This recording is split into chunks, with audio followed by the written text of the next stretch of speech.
host, Terry. Oh, Oh, hi. oh, Taylor's here too. My friend's watching. Oh, and Minnie's here. Hey, everybody's here. What is up? I guess they were waiting. We had a little I bit of know. a setup, but we got it all working. Yes, we So do. what's also really awesome Um, is this is the first time you don't have to type to chat with people. You can just talk. I know this is the first time I've ever actually done a stream before ever.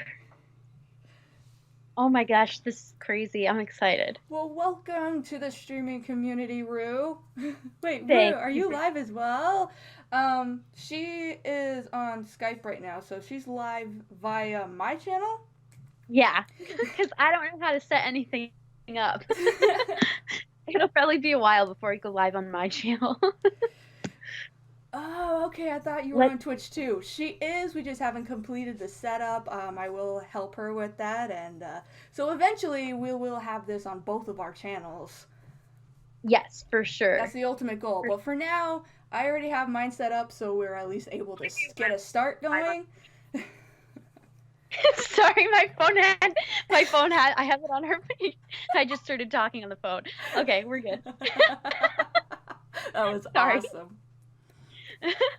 Oh, I missed that one where Terry's like, "Well, duh, we were waiting." It's like, sorry, we just wanted to make sure everything was running before. And plus, I had never recorded a stream before. Oh yeah. Oh, so we're gonna have this so we can go back to it too? Yeah, I'm recording the whole Awesome. thing. Like, I am going to, so I'm gonna save a video version, and then for us to refer back to if we need to refresh our memory on anything that we've covered or something like that. So it's archived for us, and then the um, audio I'll upload to Anchor, and it'll end up. So the Dope. audio version will end up everywhere. That's awesome. Oh, I'm excited. And so Okay. am I. So should we get started? What would we like to talk about first? Well, let's see. How far have you gotten in The Sopranos? What episode are you on? So I think I'm on season 4, episode 9. So close So to like the end of it. I know. Oh, no, no. Yeah, no, I'm on 10 because I remember because my mom and I were just like, oh, there's exactly 3 episodes left. But so are we allowed to have spoilers on here? Yeah, I think I marked we're gonna have spoilers because I talked about we're gonna do a review and plus the show like what last year I think it was celebrated its 20-year anniversary. That's Yes, why I sent you the cool reunion that's video to awesome. watch. But yeah, I'm pretty sure at this point we're safe to talk about spoilers because the Yeah, show's been out for a true. long time. And it's free on Amazon, so Yeah, I like mean, you guys can watch it. But exactly. And plus, it's not like we're going to be talking about just The Sopranos. I mean, we're going to be doing a lot of real life comparisons as well. So, for sure. So I just wanted to, before we do or say anything, I just want to say that I called it. I knew that Ralphie had a wig or toupee on this whole time. right? And just seeing Chrissy's them when they reaction, chopped his though, head off, was amazing. when they chop his head off and his toupee just falls off, He's like, and all right, let's get this Chrissy's done. like, Ah! he's like, I had no idea. And Tony's like, of course I knew. It's like, oh my god, it's so fake looking. How did you not get that? I know. And well, Silvio obviously wears one too because he's bald in real life. But Mm-hmm. Which is why he oh, one typically cool wears a thing. bandana. Oh yeah, he usually wears a cool bandana.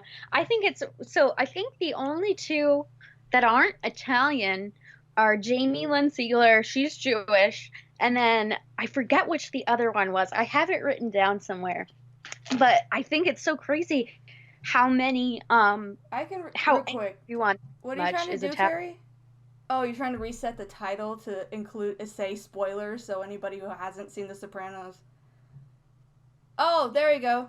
It worked. Okay. Okay, you Oh, did it. awesome. Oh my God, I love the graphics so much. The let's talk about it. I put I it on think a it's t-shirt that I plan on releasing after after we're done with this episode, because I'm like, we should have at least one episode out and then release the shirt. Yeah, I agree. That's Like, so have it be cool an though, established thing. for sure. That would be Oh, really you cool. spell. I see it. The first time you did the set title, it was spelt wrong. That's why the command didn't work. Okay. I know that's a tough one, especially when you have to put set and title as one word in order for it to work. It's easy to misspell it. Oh yeah, true. That's really true. I'd be like misspelling everything because my fingers are like, I but misspell all the time, which is why you see so many edited messages from me on Discord, I did because notice that. I am typing so fast. Like, I think my hands work faster than like my brain can process what it is I'm trying to say, and so I have to go back and go, wait, that's I misspelled that because I was going too fast. Always. I'm just like, click it. Oh no! Oh As a my God. streamer, it's actually a requirement to misspell stuff. Well, actually, they say that people with higher intelligence are usually bad spellers. So, Oh, so we're just really smart. yeah, we're geniuses, So I guess clearly. like most streamers are like really smart then if we're required to misspell stuff. Right, for sure. Um, crap. Oh, Terry. I'm I'm a a genius. genius. You know you are, Terry. You literally are a whiz. Uh, or just speak Chinese. Oh hey, Apocalyptus. Or we just speak Chinese. Yep. That's so funny. Um, so was there anything in particular you wanted to bring up first? um, I one of the things that I was waiting for when you were watching it, especially in season 4, which she's still in. There's still like 3 episodes she hasn't watched yet. She hasn't gotten to the end of it, but she's definitely gotten to the part where the horse Pyomai died, and throughout the entirety of like the first half of season 4, she's like, I swear to God, if anything happens to this horse, and I'm just sitting there going, uh, I'm really sad. Like, I don't care what human you kill. It's fine. But do not kill the animal. right? I'm one of I those can't people deal too. with I that. just it's like, yeah, I can handle all like the murders and stuffs in these kind of shows. That's why I watch a whole lot of true crime shows, fictional crime shows, the For horror sure. movies and everything. But flip, flip the table. Terry's upset about the horse dying too. But I yeah, went whenever an to the animal subway. dies, that's when I get upset. Same, same. Like, I can't even watch animated animals die. Right? Like in Brother Bear, when the Mm-hmm. mom dies, I freaked out. I made my dad leave the movie theater because I think I was probably like 11 or 12. But I still have that reaction today. Right? I think that But was cemented in Biomine, me when I was really young and I saw The Land Before Time for the first time. oh And I was just like, no, no, that mom scene every time. I know. And Littlefoot, Right? I love Littlefoot. Actually, But Terry, the Bambi one, that is the reason, that's how that was my grandma's. She saw that in theaters when she was younger, and she saw Bambi, and she just went, apparently it just freaked her out so much that that was roughly when she started going vegetarian, oh, because she was just like so upset over what happened to baby Bambi. She was just like, I can't do it. I can't support it anymore. my mom actually wouldn't let me watch that as a child because she knew because she knew how sensitive I was about animal things. So Uh-huh. she literally, I don't think I've actually ever seen Bambi, and I don't think I ever want to. I don't know if I could handle it. See, my mom's To be totally honest. different. Like when I started, like, so I got into horror films at like 12, I think it was. Oh yeah, Um, I was like watching. My dad and I watched it when I was 8. yeah, right? I was watching horror stuff at a young age, but unlike a lot of my friends' moms were like, "Oh no, it's too scary," and like get really mad at you if you watch that stuff. My mom's like, "Okay, if you're gonna be into this, you need to see the classics." And she went out Right? and bought me the original Nightmare on Elm Street. She bought me the original Friday the 13th. She bought me all the classics and went, "If you're gonna get into horror films, here you need to There watch you these." go. That's awesome. You Yeah, like cannot get into the horror genre without having seen the classics. It's not allowed. listen, I like when my parents never really censored what I watched either, except like they would change they still do this actually. They'll change the channel when the ASPCA commercials come on, but Right. like they wouldn't let me watch certain things if there were animals, deaths, or abuse involved because they know I'd just have a meltdown. But Right. like my dad was letting me watch it, the miniseries, with him when I was like 8 years old, and he thought it was like a great bonding experience.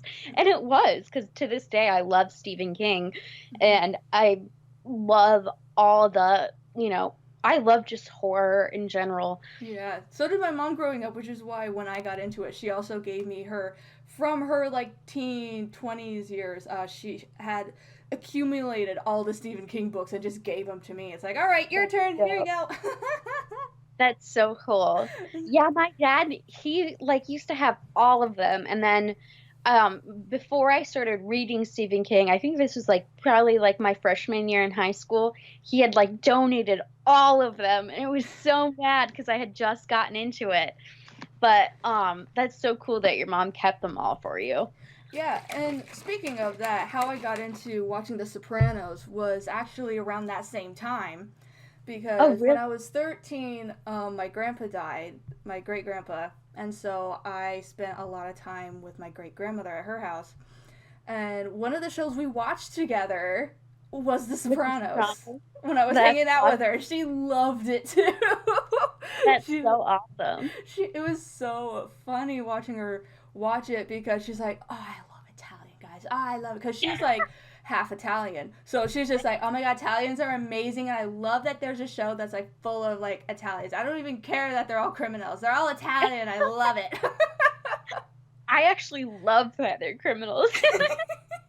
That's my favorite Right? part. It's so funny because I texted Taylor like a few weeks ago.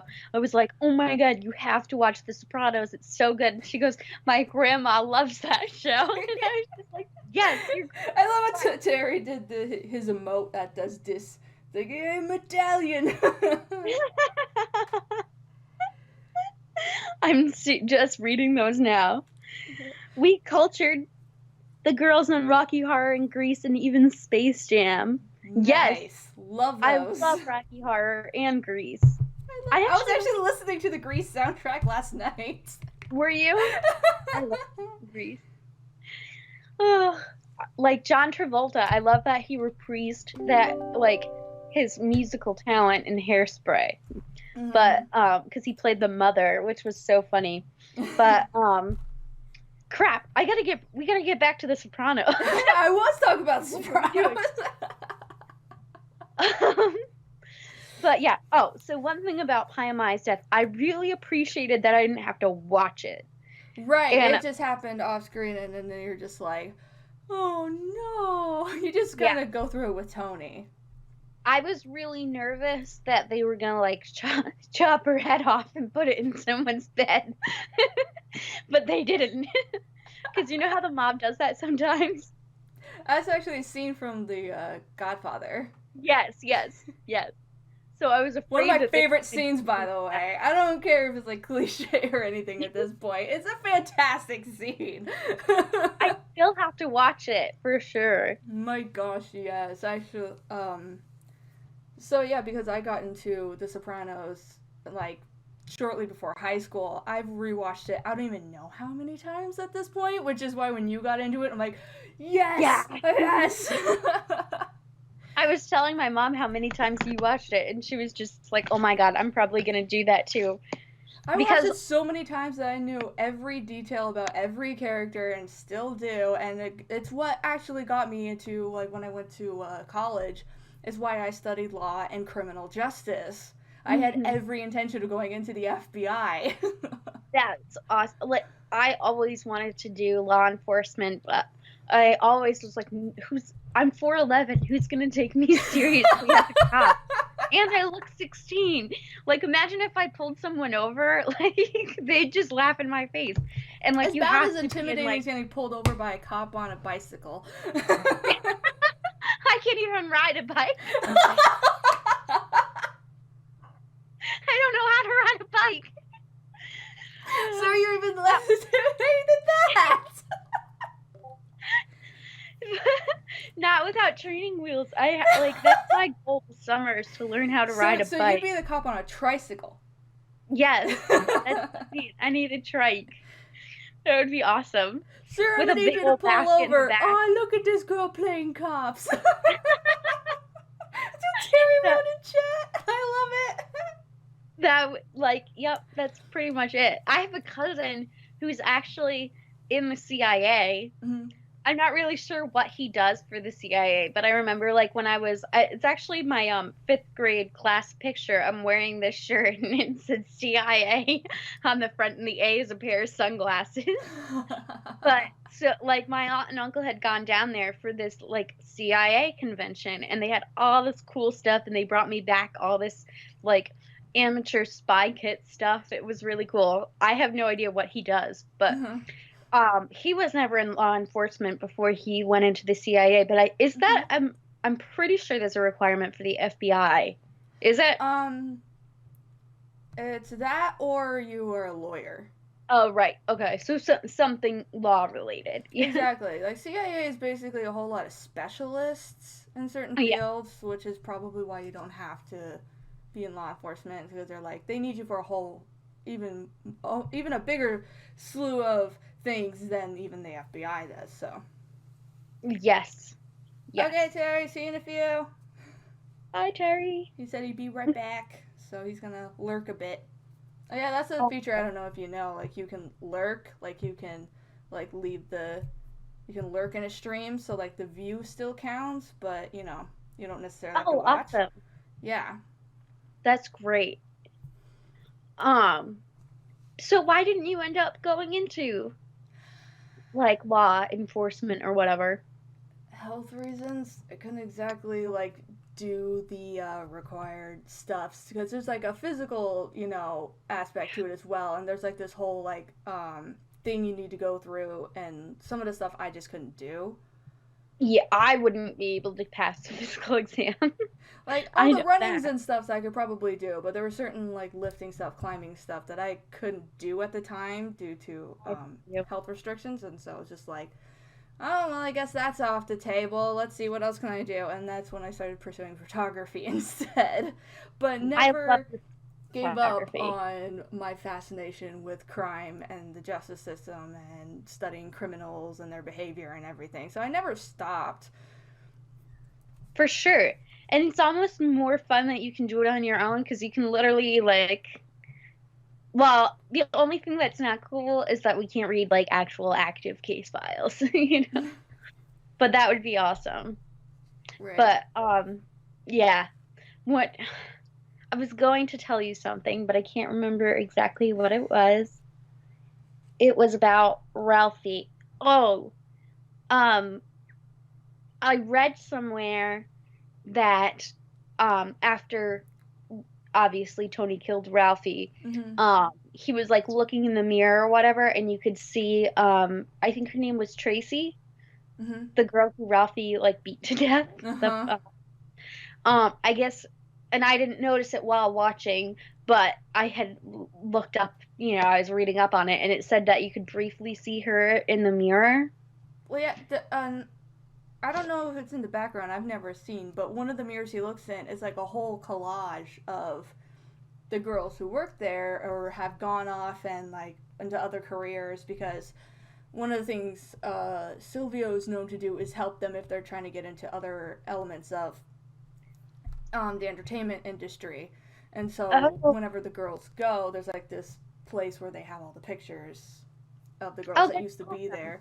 And yeah, Granted, Tracy didn't go off into another realm of the industry, but she is no longer there, which is why she's on the "this girl used to be here" wall. I felt so bad for her, even though she burnt Yeah. her kids with cigarettes. Yeah. You're just, So poor well, thing. I mean, as not very. None of the characters are meant to be very likable because the whole thing is to be as realistic as it Possible. possibly Yeah. can be because there's no way you're gonna know everything about the mob. They always have their secrets. You're not gonna get everything. So there's a lot of creative liberties you need to take when you make media based on these kind of things. Hmm. And so they're just like, well, I'm pretty sure since most of these guys are criminals and not being very legitimate, they probably are not the greatest people because you always hear about them having issues and some, which is how you get people turning informants as well because sometimes because you're able to convince them that being an informant is better, so there has Hmm. to be some element of some people just being, no, this isn't worth it. This is awful, and I'm okay with being an informant kind of thing. So, Yeah. and they just That's set that up really well with the characters that did end up being informants, like with yeah. Big Pussy Sarah. They were just Hmm. like he wanted what was best for his kids, and like it was like being an informant or go to prison for, considering how old he was, like a 30-year sentence would have been like basically a Yeah. death sentence Yeah. because he never would have seen Yeah. his kids on like in person. Like if he had visitation, it'd be like on the other side of glass or something. Yeah. But so he did it because he's like, well, if there's anybody I love the most, it'd be my kids. So I'm gonna do this for them. So it Yeah. makes it very relatable. For sure. Like even though you like kind of get this connection with the characters, you're just like you also understand why. For some of them, you understand why they betray as well. Like Oh, Adriana, for she just sure. felt trapped, and she's just like I think that was the best. That's the best like depiction of the struggle when you're like it's not as clear cut like it was for Pussy. Like for Yeah. Adriana, it's not nearly as because she doesn't have the whole well, let's go to prison or and not see your kids as much or if at all, or be an informant and be able to go basically go on with your life, Hmm. or whereas with Adriana, she doesn't have that. So she's just constantly struggling back and forth, like, oh yeah, I'm totally like on board with this informant. Okay, no, now I'm not. I feel so awful. I feel like I'm betraying Christopher, and oh my god. And then she goes back to, oh yeah, I'm totally into this informant. Then goes back to, oh, I feel so bad for betraying these people, and I feel so bad. Like I think it was like maybe 2 episodes ago where she was watching that she was watching some kind of court show or whatever, and they were like, "Oh, like you can't testify against your husband," so she's just like, "Cha-ching!" Like she's like, let's that's get fucking great. married, like That feels now. great. And Chrissy's like, but yeah, and so correct me. I know like an episode later or something they said that's not true. So you went to you're educated in that. So what is the deal with that? Like are you allowed to testify against your spouse or like You are allowed. It's not like a oh my. If you're married, like anything you say after you get married, no, you cannot say this. It's very much. It's basically. It's kind of like pleading the fifth. Like okay. you're not obligated. It's an option, Oh, okay. basically. That's good. That's good to know. In case they marry a For mobster. when you find your mobster husband. Exactly. Down on Federal Hill. So it's not like Uh, oh no, she's married to him. Well, I throw all this out. You can't use this. It's very much a. If she decides she wants to tribute that, she can. okay. That's good to know. I I'm not sure if I don't know if they're gonna make it to get married, Adriana and Chrissy. I'm not sure that's gonna happen. Well, That I know could there's the like whole like Chrissy's drug problem too that's causing a whole oh lot of yeah. hiccups and issues, and you're just like, come on, Christopher, get it together. You two are I cute know. That's together. I want you to have a happy ending. Will you just like, come on, man? and I love him so much, so it's so difficult for me to watch him do that and like fuck shit up. Yeah, he's one of those And he's characters that's even like, you're just like. oh, I feel for you, but also you do awful things at the same time. I'm like, I get why I'm like not supposed to really like you, but at the same time, come on, man, you can do it. Just put some effort into it. You can get better. That's the thing though with I know that a lot of the characters aren't supposed to be likable, Right? but I pretty much like them all It's because they're anyway. so well written. It's They're so so entertaining. great. You just go like, yeah, I totally want to be friends with Polly Walnuts and hear those jokes in Right. person. Holly's definitely my favorite, I think. I just Polly was absolutely always adore one him. of my favorites too. And I love that he was like a real mobster before he became an actor. Yeah, he was like arrested like 28 28 times. times and only got put away like twice. Yeah, he's so funny. And he would I brag about it too, and he's just like, I'm amazing. I only had to serve time like twice. I am so good at what I did. He is. He's a great mobster. I wonder if he was made or if he was just like a soldier. I don't think he was made. Made Okay, I guys feel have you. a lot harder time getting out. Yeah, true that. I was just thinking Most that. made guys have to die to get out. Yeah, that's Or like they turn rat and go into the witness protection. for sure. Just like all the dead people on Sopranos. Yeah, right? And Witsec. Oh my, like when, um, one of the meeting in the, like, that bakery slash tea shop with Adriana, and she found Yeah, out, it's like, obviously they went into witness protection, and and all the agents are like, and they're like, hey, you who kind of works with the witness protection peoples, is that true? And, like, I think the agent's name is, like, Skip something or other, and he's like, nope, I that don't know didn't anything happen, and about then she's that. like, Uh, oh no! my uncle's dead. Right? Oh, can I just okay? Janice is probably my second favorite character because she does and says the things that I wish I could do and say.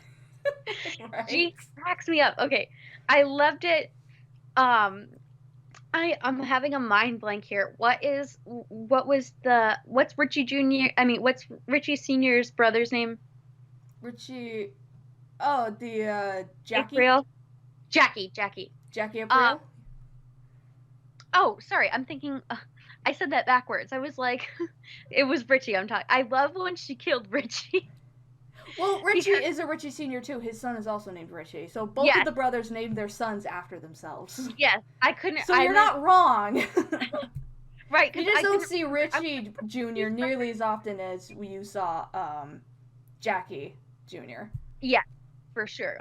And I was just like, I died when she killed him because I thought it was like, well, I mean, like he hit her wicked hard, Right. He and was just getting worse and worse and worse with her, and so you just kind of felt like, oh, finally! He's getting it put to him. He's finally just getting what he deserves. And so you just go, yes, Janice, get him! literally. And then when she started dating Ralphie, and she goes to her therapist, and she's like telling her therapist, "Oh, I need to get out," and the therapist is like, "Yes, you need to just like get out of the relationship and break up with him like the caring and compassionate person you're known to be." And then he like walks in and he just doesn't take his shoes off, so she shoves him down the stairs. She's like, "No shoes in the house." Hold on 1 second. I think my dog wants to go upstairs because he's being a big baby. Okie dokie. Do you want to go out? Rue has an adorable dog.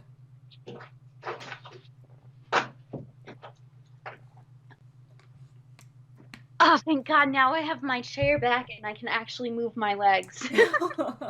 Right. He gained weight. He's 98 pounds now. Oof. When I got him, he was 76, but it's okay. What kind We're of gonna dog is he again?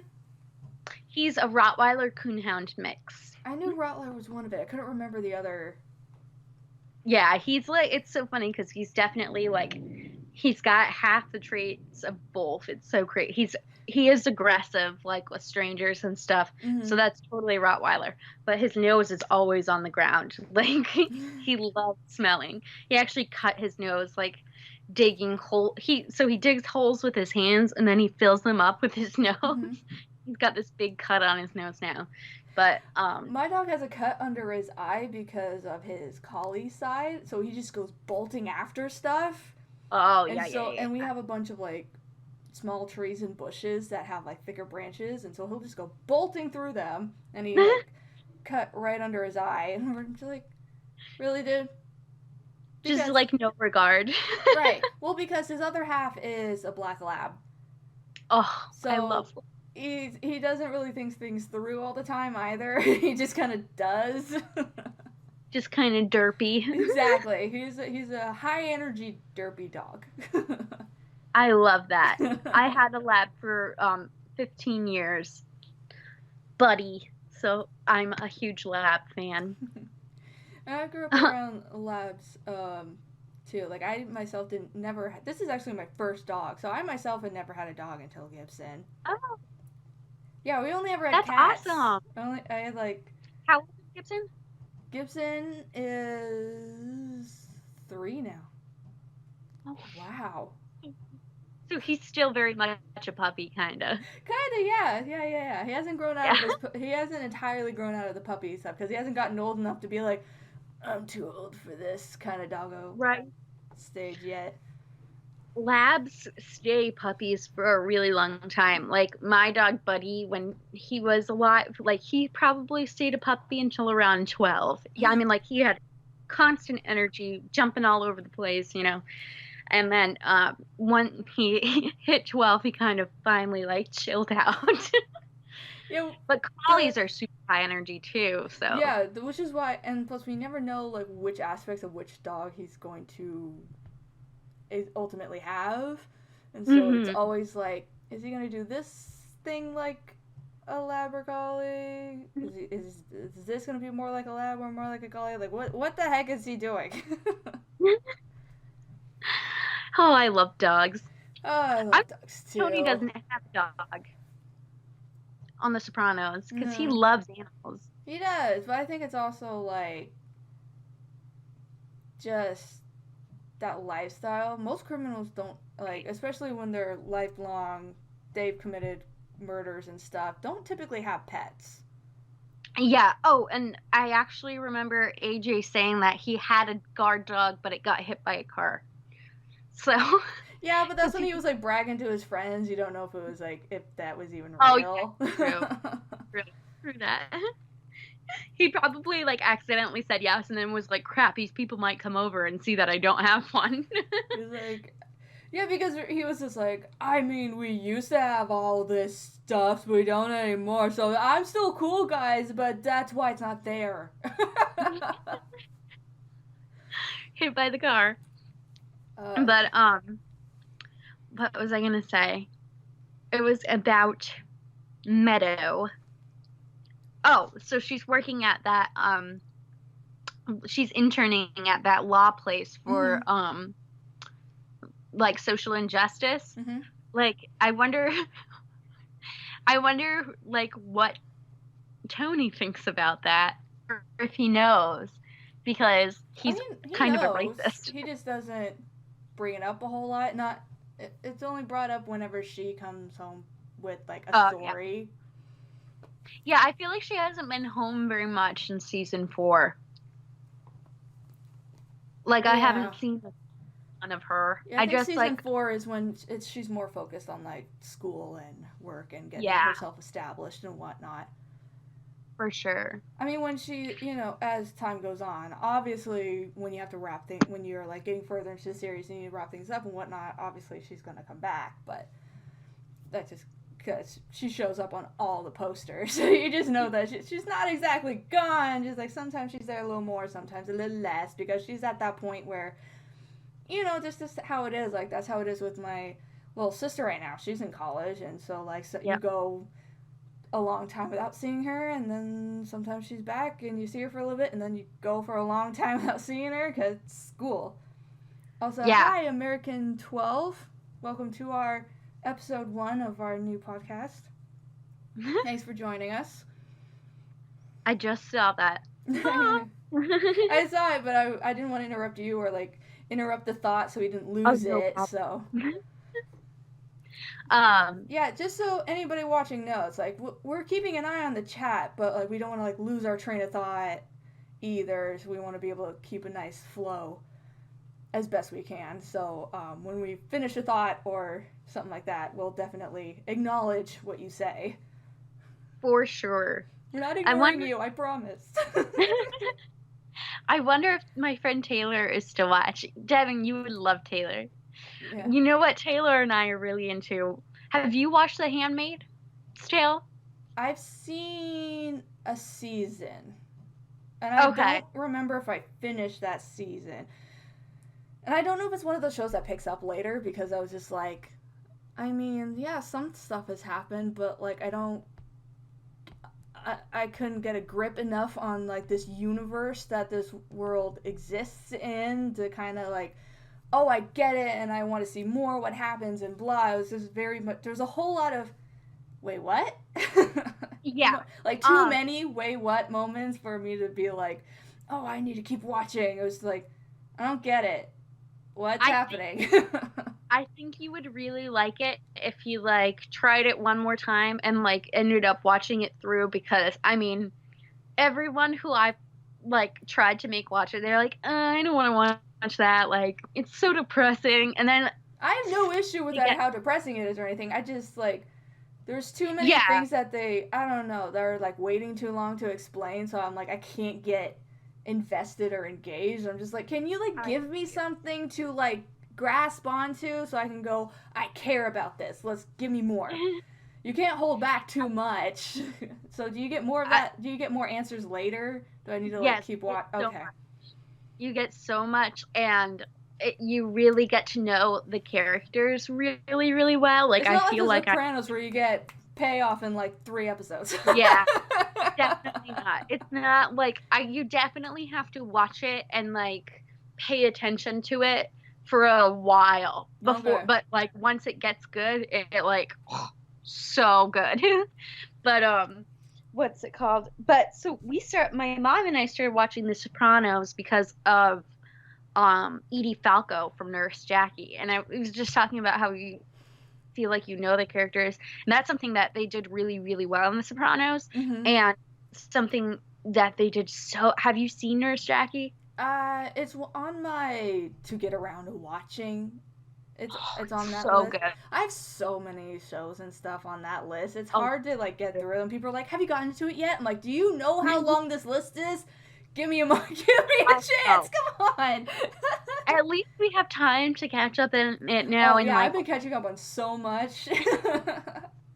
That's like one of the perks of being in quarantine. It's like, oh man, all this stuff that people keep bugging me I need to watch, I'm finally catching up on. Literally, it's really nice to, well, I mean, honestly, I don't know why I'm saying this, because I didn't do too much beforehand. I pretty much do what I do now, except I would leave the house to eat. Now I can't do that. I just have to eat at home. But yeah, no, I've been catching up on all these shows that I really wanted to watch. But one thing I wanted to say about Nurse Jackie was, obviously Nurse Jackie plays it's Edie Falco as a nurse who has an addiction issue, but it throughout the 7 seasons, like at first you're like really, really in love with her, and she's like your best friend, and she has it like under control. Yeah, she like does drugs sometimes, but like she has it under control, and then she just like spirals, and you end up really resenting her. And that's how I feel like that they're kind of doing the same thing with Chris, which I think is really cool, because Chris had like it all together. Well, he never had it all together, but he had like his issues, but it wasn't always drug centric, losing it type issues. Yeah, definitely not heroin. You know, now he's doing heroin. So, but like he definitely, there's that progression right now, and I'm starting to like resent him a little bit for it. But I think the I mean, obviously the writers are just insanely talented, but Um, oh, Furio. I love Furio. Right. He's the guy I'm most physically attracted to. Right. And there's definitely Well, something he's the between him and Carla. stereotypical tough guy Italian mobster. It's great. It's like somebody right out of I The know, but Godfather got tossed into The Sopranos. literally It's awesome. none of them are as attracted as him, as attractive as him, though. And I'm just, Right. and this is like a real Italian man from Italy. Got like the great accent. He's got the The ponytail. stereotyped Italian that all like whenever like a girl imagines getting with an Italian guy, he's in that Yes, stereotype an group. Italian stallion. Exactly. So you're He's not at all so surprised when good. Carmela's like, I like this guy. Right? And like I'm a little bit surprised that he's like into Carmela because well, number one, that's really dangerous. And number Mm-hmm. two, I think she's like a little bit older than him. But I I think could see so. it. And I kind of want to see Mm-hmm. that come to fruition, but I feel like it won't. Just because Furio's so old school. Yeah, And especially when you know he's from Italy, so he's yeah, probably even more so like, oh, the consequences of like being with the Don's wife or anything like that. It's just like yeah, he's probably even more so just like that's a bad idea. definitely, for sure. And he's Because the just mafia like, is like bigger, has more control, and it's just even just scarier in Italy where it yeah, originated than here. Like it's intense here, but it's but when you really intense there. yeah, because that's where it started, so they're used to like doing things a certain way. So And I didn't realize because I wasn't really paying attention as closely because obviously we hadn't met Furio before, mm-hmm, but like right when they went to Italy and when Tony came back with him mm-hmm, in that episode in the beginning, there was that boy who was like setting out firecrackers. yeah, And Furio like went after him, but I didn't even realize that that was Furio at the time. right, So I realize it until I was like reading it mm-hmm, online and it was like, oh yeah, Furio like went after this kid and I was just like, crap, that's brutal. Like shit. And like yeah, Polly and me were just like, he's a kid. He's exactly. a kid. Forget about Yeah, most people it. just remember the thing that caught Tony's attention about him was like what he did to protect the Italian Dawn. And he went, I want that. Yes. I want that level of loyalty, Right. dedication, willing to put your life on the line to keep me safe. I want that. Because that's what got him For to. sure. That's what got the whole thing rolling of Furio ending up in America. So most people Yeah. remember that. And I think yeah, and I love that the Don in Italy he's in jail, so his wife just runs everything. I Right. love it. And like Tony's like, never in America. Right. But It's like, you also get the sense of yeah, but we're more violent here in Italy, so we're just gonna go with what we got, and if it's a woman that's available, it's gonna be a woman. We tend right. to And kill each she's like other off a really little bit smart. more frequently than you guys do, so we can't be so picky. Legit. It's like the is the feeling you get, and they're just like, I mean, we're killing each other all the time. What do you expect? I didn't because I didn't really know like too much about mob origin, so I thought like the mob kind of just started in America when they came over here and like bad stuff, Italians were really discriminated against. Mm, So I didn't realize that they had like such a strong mob present in Italy itself, which is really cool because that's mm. kind of just Yeah, it's cool that it's very different because it had to yeah. be adapted to survive in this Mhm. country. So it had some tweaks and stuff made to it, like the Cosa Nostra in Italy.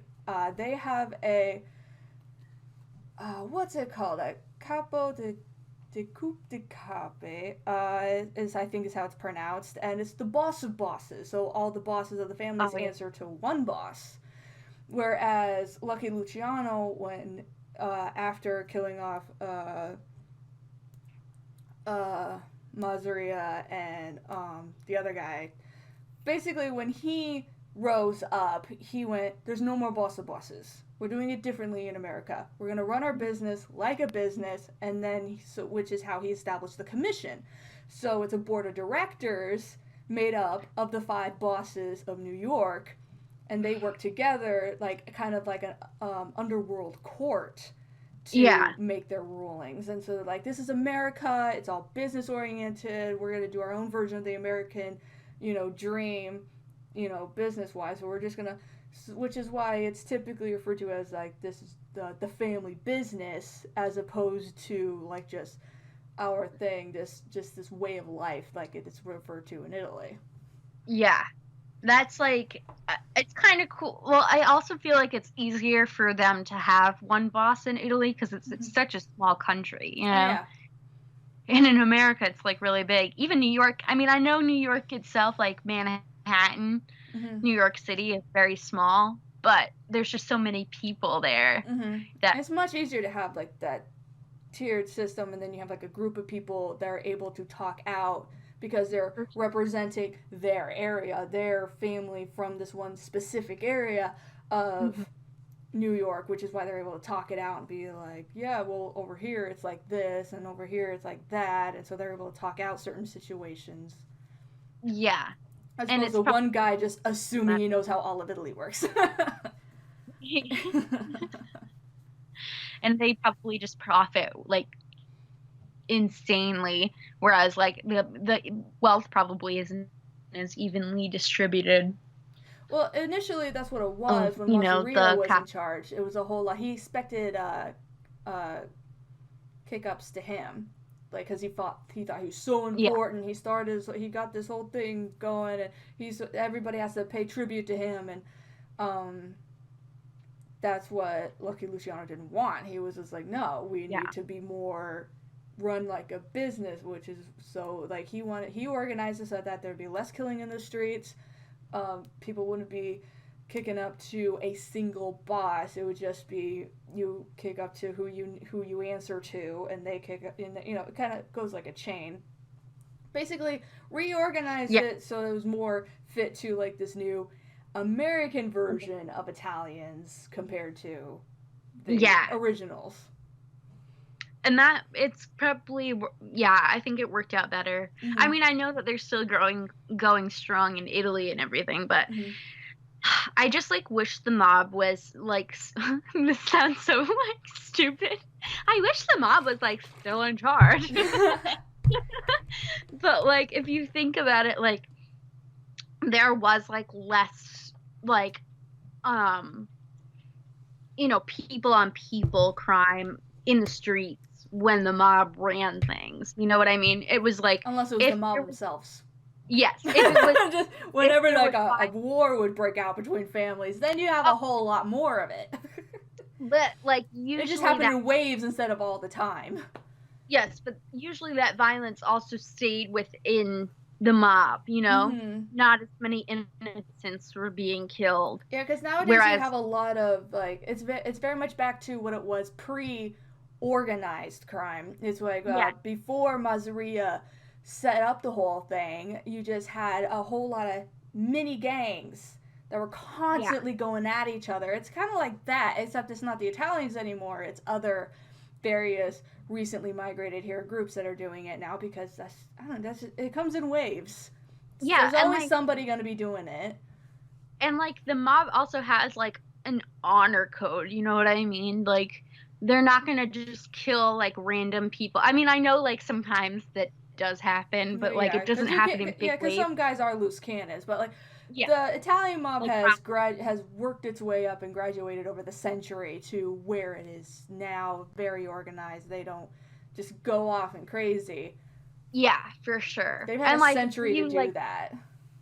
and like you like read things like about like I think it's called MS-13.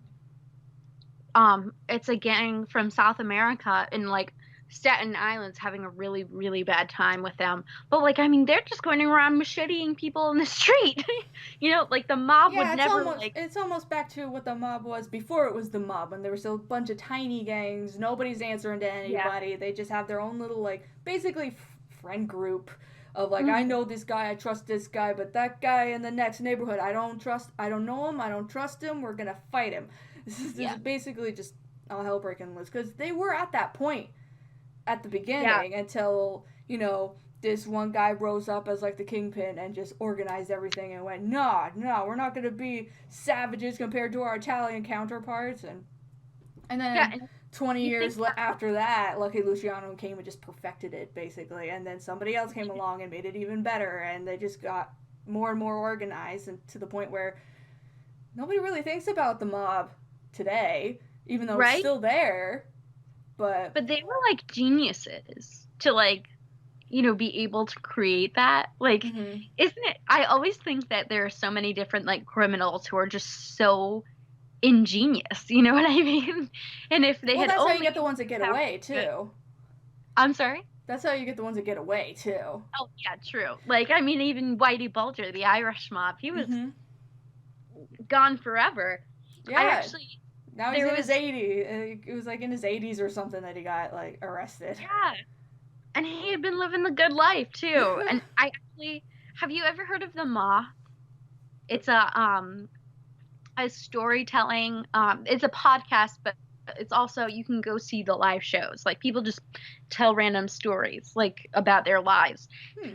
And there was this one episode where this guy, he lived in this apartment complex, and it was in I think like Southern California or something. And he had this really cute older couple neighbors, and he Mm-hmm. would do like little favors for them and stuff. Yeah. And and so that went on, and then like one day he just gets like this. Sorry, I gotta crack my jaw.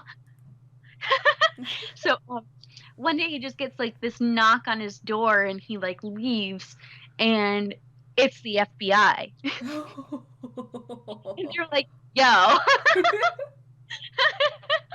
and like this whole time he doesn't say who it is or anything, but he does say about how like one time they gave him a gift and he didn't write them a thank you note, so the guy was like, hey, you gotta do this, so we bought him stationery to give him so he could write him a freaking thank you note. But anyway, he said he was such a nice man, always kept to himself. And the FBI pulls this guy out and they're like, we need you to go knock on the door and like get him outside because that's Whitey Bulger. Oh my god! He's like, this is not real.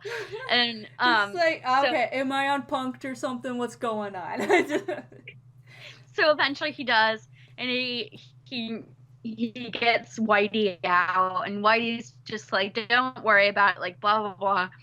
And he was really nervous, because he was like, shit, shit, shit. Like I just like one of the most notorious gangsters in history. It just like helped put him in jail. Right. And I guess Whitey wrote him a letter from prison saying, "Don't worry about anything. Like you're not in any danger. Like all this stuff." I mean, And you're he was really nice to me, so I mean, you're a real good neighbor. I mean, the least I could do is not make your life hard for giving me over to the FBI. right. So it was just, it was a really good, and like the way the way he like told it, like you had no idea what was going to happen, and you didn't like know that it was Whitey Bulger or Until he anything. says it, and you're just like, oh. And, like, and Whitey Bulger is like from Boston, which is not very far away from me. And my brother-in-law, super Irish Catholic from South Boston. His uncle was actually like involved in the Irish mob, and he owned a barber shop that they used as a front. And he's older, like his uncle's already dead, But like I'm always like, do you know if he met Whitey Bulger? And he's like, I have no idea. He didn't exactly talk about his mob days, But it's cool that the Boston area had the really strong Irish mob. They also had a decent Italian mob presence too, but Providence was a huge hub for it. So, and that's really close to where I live. Yeah, they just had their territories, which is why most of New York was ruled by Italians because there was a huge influx of them. So they just kind of outnumbered the Irish at the time, which is Yeah, why the Irish kind of found their way to where they could, dominate. And so they yeah. had their, yeah. And there's more Irish people in the city of Boston than there are in the entire country of Ireland. Yeah. It's insane. But yeah, because well, I'm Irish Catholic. My whole family's Irish, obviously. Mm-hmm. That's how I became Irish. But I'm half um, Irish. Mother half you're is half. Scottish. Oh, you have Scottish too. I have a little. I'd say I'm probably like 50% Irish. I've got like English, Scotch, and Welsh. And I have like a really small amount of Native American, and I'm French Canadian, and I'm sure the French Canadian part was responsible for the Native American. Mm. Because like there's a lot of First Nations people up there, and I don't know if like my Native American, if that was like a willing, you Mm-hmm. know, relationship, unfortunately. Yeah, my thing was my great grandparents came from their respective countries. My grandpa was half Irish, half Scottish. Grandma Mm-hmm. was half Italian, half Irish, I believe. And then through the generations, more Irish and Scottish ended up marrying into the family, which resulted in me being basically half Scottish, half Irish with like an eighth of Italian. And you can tell just by looking at you that you're like, those would be the things that come to mind. Irish, Scottish, I know. So we were actually like I think it was like near the beginning of the week stream. I think it was like Tuesday or. No, it was the Easter stream. We were talking about how pale I was. I'm just like Oh, I'm yeah. glowing whenever I'm in light. Right there with you. I don't tan at all. I only sunburn, so which is why I'm really good at putting on sunscreen. But other than that, I'm incredibly pale. Like I didn't like even though like I'm like an eighth ish, I guess Italian. I didn't. That's not enough of it apparently to help me Yeah. out in the dealing with the sun. For sure, which like is a bummer. My mom and my sister tan really well. I think Mm-hmm. that's probably because of the French Canadian. Because the French can usually tan pretty well, Mm-hmm. but I have my dad's skin. My dad and I are like Casper, and he can actually tan, but he also gets burnt very easily. I just get burnt, and then I pretty much go back to white Yeah, that's me. after the That's burn is totally done. me. Yeah. So. A lot of people are surprised that I don't tan at all because of my stepdad. Oh. Because my mom got married to my stepdad when I was like 7. I was a flower girl in her wedding even, but Oh. he's basic because my biological dad, who never really played a dad role, so we just kind of refer to him as a sperm donor because he was long enough for me to come into existence and then he was just kind of gone. Ugh. So the only dad I've ever known is my stepdad. So I just call him dad. That's I so nice typically though. don't even like refer to him as like a stepdad. I just go, oh, my dad. And then they go, that's your dad? Because he's Filipino. And so people look at me and go like, Oh. your dad? I'm like, Are you well, I sure mean, about technically that? speaking, stepdad, but he's like the only dad that I've ever really known in my life. So as far as I'm concerned, he's just dad. So That's that's why awesome I just though. go, that's my dad. And then, like some people when they give me the weird look, I'm like, I mean, technically speaking, he's my stepdad, but he's my dad. He's the one who That's was so cool there. that he stepped up to do that role though for you guys. Mm-hmm. That's really cool. Especially with, like I how love it. young my mom was. Like they were easily at like that age where like he could have just been like, oh, you already have a kid because you were dumb and had one at too young of an age. I'm out of here. He instead, like I actually remember growing up him. I remember the visits when he would come pick my mom up for a date because Oh. at the time, my mom and I were living with her dad, my grandpa, Mm. the one I call Papa, and so my mom was able to date because because Papa was there. Yeah. And I remember some of the visits, and he was extremely nice, never changed. Like I remember, he's the one who taught me how to make paper airplanes when he came over. Oh, Um, there was even a couple instances in where my mom needed a babysitter, and he was just like, "I'll take care of your kid." that's awesome. So I And then, remember some of those instances too, and I think it was one of those times when he came over to help like watch me that he taught me the whole making paper airplanes, because I remember making so many of them, and we wouldn't have been able to make that many if it was just him hanging out with me before taking my mom out on a date. that's so cute. And that's almost like more special because like he's not like related to you, but he chose you. You know what I Mm-hmm. mean? Like he is related to you in soul because he chose that. So that's Yeah. really cool. And I have that same bond with like his parents. Like they Oh, that's totally took awesome. me in too and went, "Oh, it's our little granddaughter. She looks Is nothing your like so us, but she's our granddaughter." The other is grandkids all look very much like everybody in the family. I don't.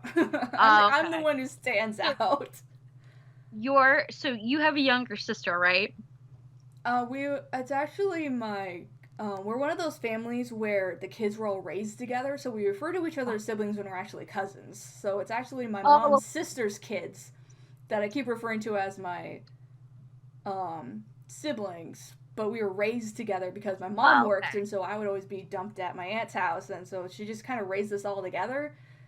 So because I it's just feel you. easier. It's like, oh, I'm a housewife, you're working, so you go work. I'll take your kid for the day, and Oh, that's awesome. I was gonna ask like if you're because if she was your like actual sibling, I was gonna ask if she was part Filipino, part Irish because I feel like that would be like a really beautiful like mix.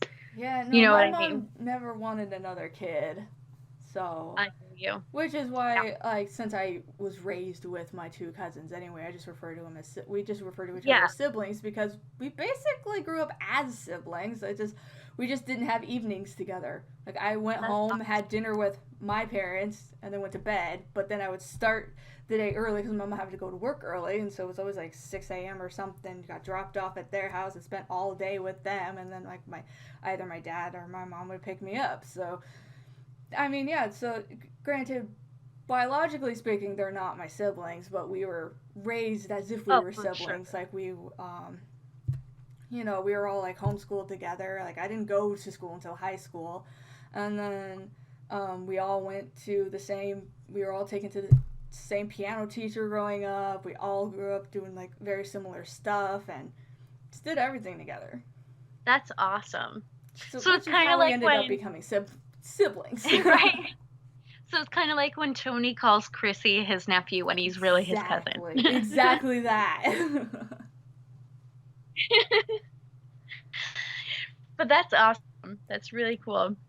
I never had any cousins, or my sister's 18 years older than me, and so all my cousins are way, way older than me too. So I never had that kind of relationship growing up, which I Mhm. always wished I had a ton of siblings. But now that I'm older, I'm like, I'm so glad I didn't have any like siblings close to me in age. That probably would have sucked. Well, that But was the good thing about having my the cousins as siblings because they were like yeah, part-time you feel siblings. You old. just go, okay, I'm done. Bye. That's so funny. My Yes. siblings, my cousins on the other side though, that I was just nothing. I have no Yeah, relationship with them whatsoever. I feel you. I was just the brought-in kid, and they're just like, she's not actually one of us. Um, Because I'm like I'm technically speaking like a step cousin to them, so there's like, yeah. she's not with us. Ugh, that sucks. But who cares? Yeah. You had awesome siblings. I mean, sib Yeah. cousins, nibblings.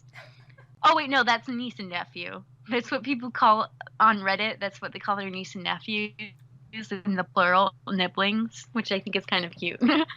But yeah, I Yeah, don't think I ever want they're kids. my part-time. I already had part-time siblings. I'm fine.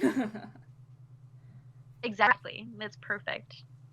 Um, what was I gonna say?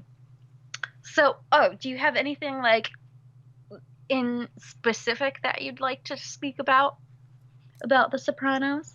on your notes? Because I know you had like a ton of notes. Yeah, I made notes. Like I had like a list of like maybe we should go over like I'm actually gonna take a bathroom break real quick, but I think when I come back we should go over like maybe some of our favorite characters, favorite moments, favorite lines, favorite Perfect. episodes, because you passed the halfway point of the Yeah. series, so you probably have a good idea, already have like a slew of like favorites in those different categories.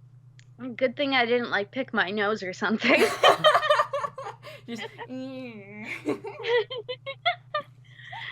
I was like, after I went to the bathroom, I was like spraying myself with perfume, and I was like, gotta smell it, and it was like, wait, why? They haven't invented. I know everybody wants smell-o-vision, especially for like my baking streams, but they haven't invented it yet. Right? That would be awesome.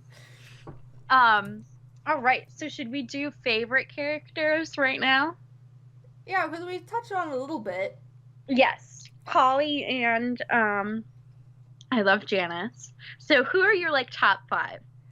Top five. Let's see. In no particular order, because I don't think I could ever rank them. I feel you. It's really hard to rank them when you're just like, I love the entire show. That's totally fair. I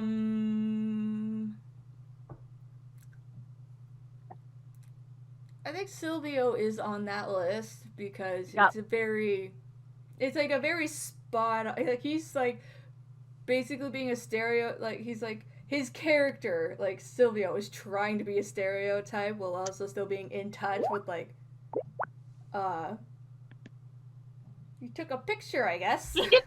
I was trying to make it go full screen. That was awesome. Selfie time. I told you I'm computer illiterate. Well, it makes for some great like blooper moments here. Right. I'll have to after like 10 episodes, I'll have to like release like bloopers that like mishaps that happened, like a blooper Right. reel of like mishaps that happened while we were live. It's like let's talk about it. Funniest moments. Right. It'll be a whole nother series. I'm sure we'll have plenty of those. But yeah, I love Silvio too, and I love that. I didn't. So I think it's kind of interesting that David Chase wanted him to play Tony originally, because I think he was too old to play Tony. But I love that he wrote Silvio. Yeah, it was him, the guy who played Jackie Aprile Sr., and James Gandolfini, who all read for it. Yes, and I like love that David Chase wrote that part specifically for Van Zant, and that it was based off of Van Zant's own short story about hitman, or I think it might have been a retired something like that. Similar thing happened with the Polly Walnuts character. Yes, and he read for the part of Corrado Jr. Soprano, and it's like, yeah, but you're like really good, so here's a character for you. That's awesome. Yeah, I couldn't see him as Corrado. I think the dude who plays Corrado is excellent. Like at the time, like 20 years ago, I think he looked too young to be playing like that aged of an uncle for Tony. For sure. I think Dominic was the perfect choice. Like that 20-year anniversary interview I shared with you, I agree wholeheartedly that with the interviewer that everybody was cast so spot on. Like I get that some people read for other roles, like Lorraine Bracco read for Carmela's part, but she's like, yeah, but the last thing I did, I was the mobster's wife. I want something different, and so they're like, all right, then you can be Dr. Melfi. She's like, perfect. I think, I couldn't picture her as Carmela. I think that Edie Falco is just so great as Carmela. And one other thing about Silvio is his suits, which he always says the best like pimpin' suits. Those were actually all made by John Gotti's tailor. Well, and John Gotti was in prison at the time because he was, a real gangster for those who don't know. So, but all right. So Silvio's in yours, okay? Yeah, he's in there. Loved the suits too. Another note. I think that was one of Right? the things I really liked. That he just always wore suits. I'm like, yes, just like the OG mobsters, always wearing suits. I love it. You're. I do. His dons don't wear shorts. Well, I mean, they do now when Yeah. that became a thing to wear. But um, let's see. Paulie's definitely there because he's always funny, especially when he's doing his like funny lines, snappy comebacks, the jokes. He's just a funny, even though he is an extremely like tough guy type character, he still has his extremely funny moments. It's like a perfect balance between the two. For sure. And I he, love he also in a way fits the mobster stereotype, like not because he fits the stereotype of the very like the type you see coming out of the 80s and stuff, like the way he dresses and everything. You're like, you were like a later mobster stereotype and you fit it so well, and I love it. It's for sure. hilarious. It's great.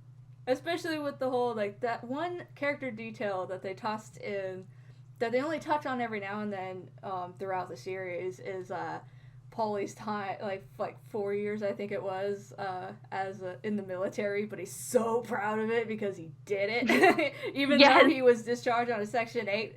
It's just like, but I was there. I was in the military. And it was amazing. I am a former soldier. I'm awesome. literally. Because that's I basically love that. any that's like a that I've known some guys that are in a similar in like the close to or in that generation who did the same thing Yeah, in the military for a short time, but oh boy are they proud of it. right? And bring it up whenever they can. I was like, that is relatable.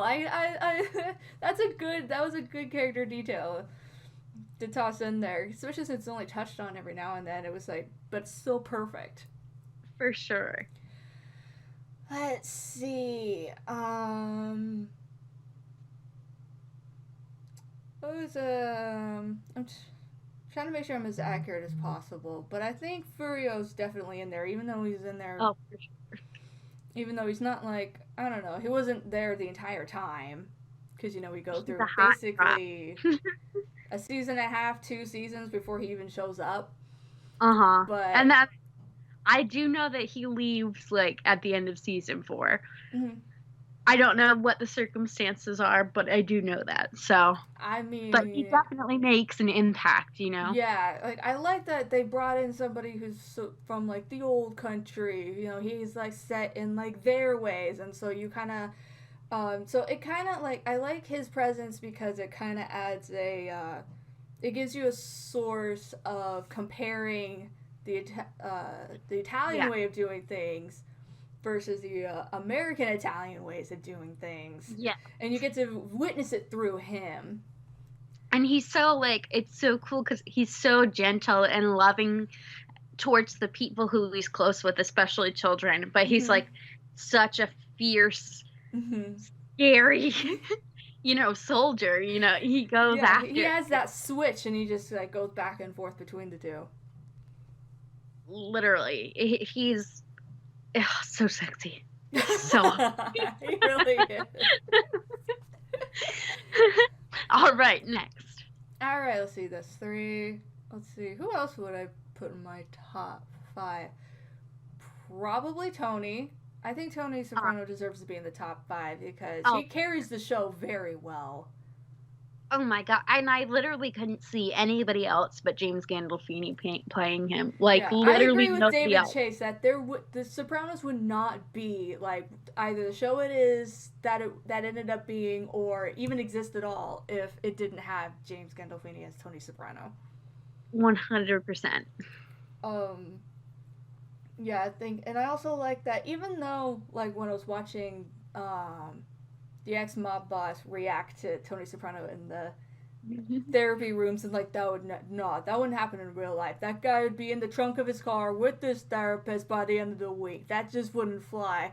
But so I know that part isn't very realistic, but I like how they used it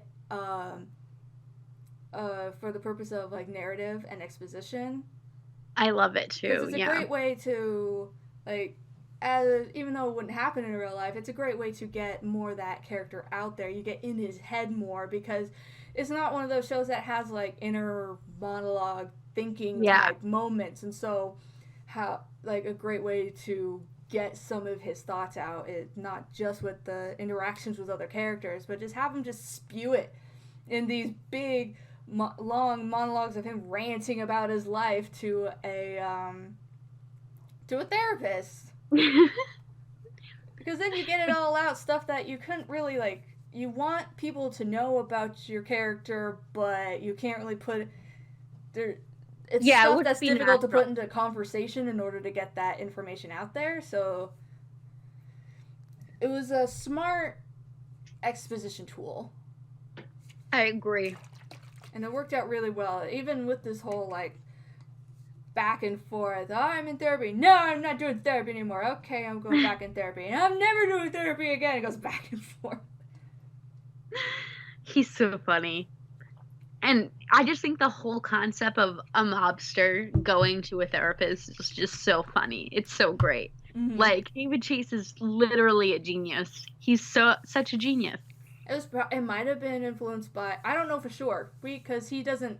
There are a lot of things he doesn't like confirm. He's like, I will neither confirm nor deny. He's just like doesn't comment on certain things. But I almost wonder how much of the real life mob boss Frank Costello, who did see a therapist for a certain Oh, for a certain amount of time during his 20ish year reign over the Luciano crime family before it became the Genovese crime family. Um, he saw a therapist for a little while, okay. I didn't know that. That's so interesting. and it did get out. But because he went down in history as like the gentleman gangster, and people respected him, and he was actually the inspiration for Vito Corleone, or otherwise known as the Godfather, because he Oh, also had all the he was the original mobster who had all the politicians in his back pocket. okay. So he kind of like just ran things smoothly and like just knew how to organize when it came to dealing with law enforcement and everything. So he kind of like had a level of respect, which is why he was one of the few mob bosses that didn't get killed for seeing a therapist. He was actually one of the few that managed to retire in his old That's age. awesome. He stepped down um, because it was lucky then Vito, but Vito let the power go to his head. Like the Vito Genovese, the power went to his head. He ended up on the Fed's radar and ran off to Italy. So that's why Frank Costello had to take over. And Uh, he was expecting to like just stay as either consigliere or the underboss, not like the second in command, not ever have to step up. But for 20 years he managed it, and for a little bit of it he had to see a therapist. But he established himself and like got enough respect that when a power struggle was happening between Vito Genovese and Frank Costello, it got to a point where there was an attempt on his life, but it was not for the therapy. It was for okay. Genovese wanting his power back, even though he screwed it up and in less than a year had to run off to Italy. He came back and was like, I want to be the boss of this family again. And he had Hmm. teamed up with somebody from the Gambino crime family who like took out his boss and he took over, and so uh, the commission that was running the five families agreed that yeah he can retire. He managed to build that much level of respect from his fellow mobsters, and he retired to his home in upstate like up Manhattan, I think. He had a Manhattan apartment. He just retired, and he was still consulted every now and then as like he played more of a consulting role. Like, hey, you used to be in this thing. Have you dealt with the situation? It was very much a hey, do you have advice type role, but he didn't have an official role. I feel you. That's really And cool. yeah, and that's how Vito Genovese took over and how it became the Genovese crime family until again Vito kind of got arrested, and yeah, it could packed us up. But anywho, but yeah, he was one of the original of the five families functioning as it did with the after the commission was formed. He was one of the few bosses that managed to get away. That's so cool. That's really amazing to be able to manage that. right? And I'm just like, I can't. I'm like, I wonder how much that influenced Tony being in seeing a therapist and whatnot. Because like, well, it happened once before. Maybe it could happen again. A boss seeing a therapist and not end up in the trunk of his Yeah. car by the end of the week. Right? I love it. I just think that's such a so I didn't know that that might have been the, inspiration. I didn't know that at all. So that's really cool to learn about. Yeah, I don't know if it is, but I mean, it's out there. It's Yeah, known. I'm sure it had something to do with it. Yeah, it probably did because Frank Costello is one of the just when you get really into studying the mob like I did after discovering the Sopranos and I started getting into studying crime and criminals and the justice system and everything. That was like when you get into studying this whole field like I did, it's just one of the names you know. So it's like it's one of those like when you especially when you studied it like people who are in that field have all heard of Lucky Luciano, Frank Costello, Vito Genovese, and everybody who had started basically the whole thing. Yes. And so I wouldn't be surprised if it maybe had some because it's one of the big Influence. legendary everybody's heard of him similar to like Al Capone type names when you're in within the world of the mob, within the realm of looking at Yes, mob for sure. stuff. Yeah. So it might have had I don't know how much direct inspiration it had, but it might have had something to do with it. Let's see, number I 5. think that it probably did. Sorry, what? But that's awesome. Mm-hmm. I think that it probably definitely did have something to do with it. Probably. Whether conscious or subconsciously, it probably had something to do with it. All right, I think you have one more. Yeah, one more. Let's see. Because I did Silvio, Paulie, Furio, and Tony. I need one more. There's so many good characters, though. It's tough to pick favorites. It really is.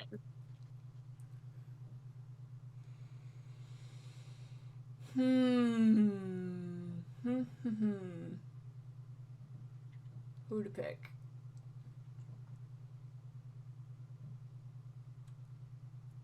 Honestly, I think I kind of have to go with like Meadow Soprano. Really? I really like her position, like the struggle they put her through, like with the age that she's at and coming to, because the whole thing kind of, because that's one of the launching points for her character is her going, hey, guess what I just figured out, Dad, because I'm a teenager and I am going to college, so I have some big brain energy going on and I kind of figured out what you do, and so it's basically her like struggling with the fact that she's just trying to live her life as a normal Teenager. yeah, normal teenager, normal young woman with this just looming this looming my dad's in the mob, possibly the boss, because she doesn't know for sure. She just know the thing she figured out is that he's in the mob and probably has kind of a significant standing, if not the top position. And it's just just looming, and you can see even when it's not directly addressed the effects it has in her life as well. And I just found that whole thing fascinating just to watch that play out. I do like the way you explained it because I can't stand Meadow. I think it's more of the actress. I would never be like I don't think I'd ever want to be friends with Meadow or like hang out with her. I just find watching her grow up with a mob boss for a father just fascinating how they wrote that and had it play out, and fascinating. That is very true. I think I was just being super biased because like her voice is just like nails in a chalkboard for me. Right, because I've seen but I do Jamie Lynn Sigler in a and I think it was like a horror film. I think I watched her, and I just couldn't stand her character there. I was just like, nah, no, it's fine. I I just like feel what you. they did with your character, Meadow Soprano. That was fascinating to see. Basically, what is it like growing up with parents, or like with a parent, or at least like Carmela's like aware. She knows more than the kids do. So what's it like Yeah. growing up with those kind of parents? And you don't see that with any of the other mobsters because Paulie doesn't have kids. You don't really see Silvio Dante's daughter all that much. Only like a couple times Yeah. basically, and then um, even Bobby's kids. It's just they're not around all that often either, so they're not a good way to explore that. So I'm glad that they gave Tony kids because Yes. I you agree. see the struggle with being the mob boss but also trying to be a dad, but like there's a lot of like mobster stuff that just doesn't meld well with dad, and you see some of the stuff he struggled with his dad trying to come through, but he's also trying not to do that, and so it's just that whole dynamic I find fascinating to watch For play out. sure. That is I do love that too. And AJ, I know AJ, he was voted one of the biggest TV brats on television. Oh Or my that was gosh, redundant. which is why I The picked biggest Meadow over AJ. It's just I I just wanted to respond to Jackie, my friend Jackie, who commented below. We will be doing other sorts of episodes too, so oh it's yeah, totally fine. we're not gonna do just the Sopranos or even just the mob, which just happens Yeah. to be our focus today. And Jackie loves true crime too, so she'll Fantastic. enjoy.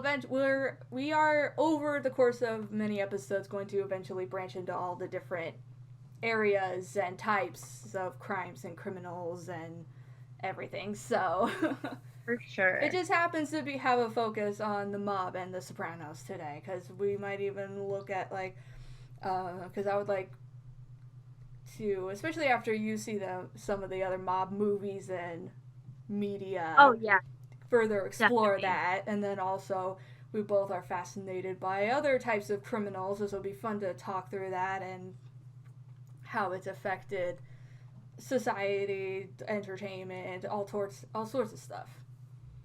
For sure.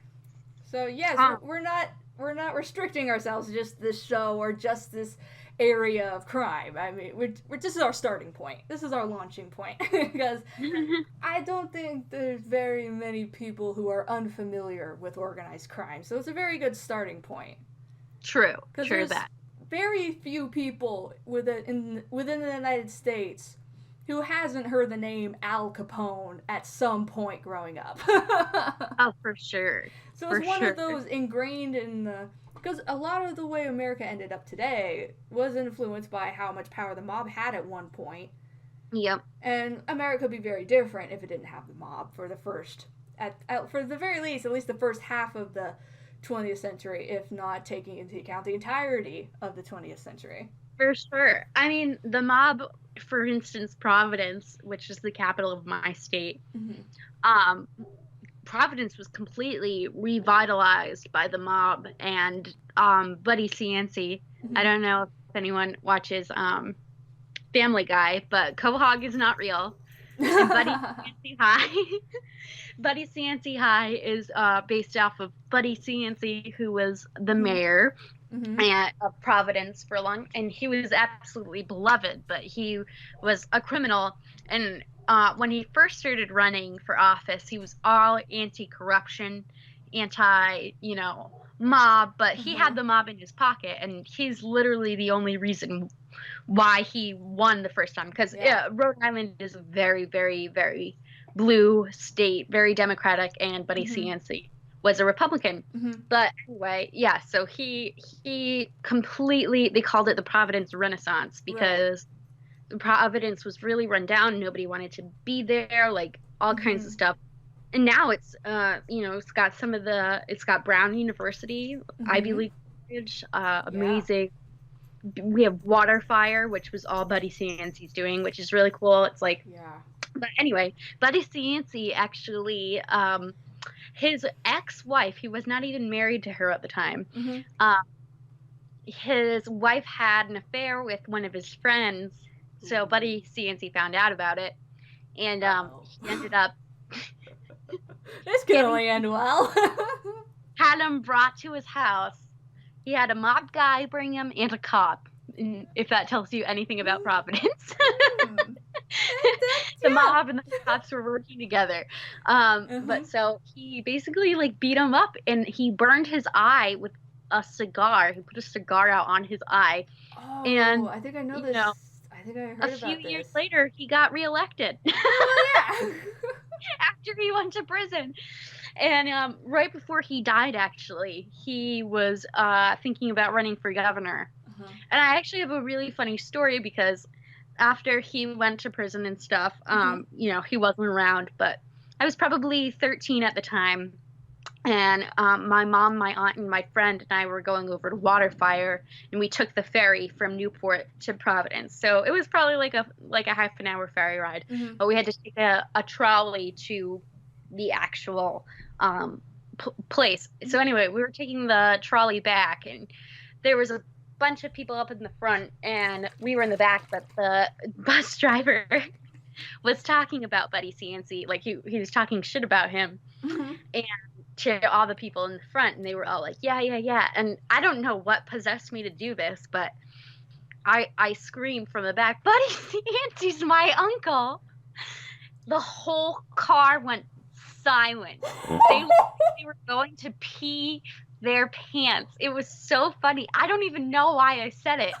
And then I just started laughing and they realized it was a joke, but oh my god, they were so scared. That's amazing. Oh my god. Oh my god, Jackie just said my aunt dated him for years. Yeah, that's why I had that shocked expression earlier when you were talking about him. I was just like, but I didn't want to interrupt because, like I said, I want us to be able to complete our thoughts so we don't lose it. That's But so oh my crazy. god, that's why I was I like, didn't know that, Jackie. That's so crazy. that's But yeah, cool. Jackie lives where I live too. So I mean, it's Mhm. a small state. So I'm He actually not shocked that he he dated practically Buddy was CNC. my uncle, says your friend. Right? Oh my gosh.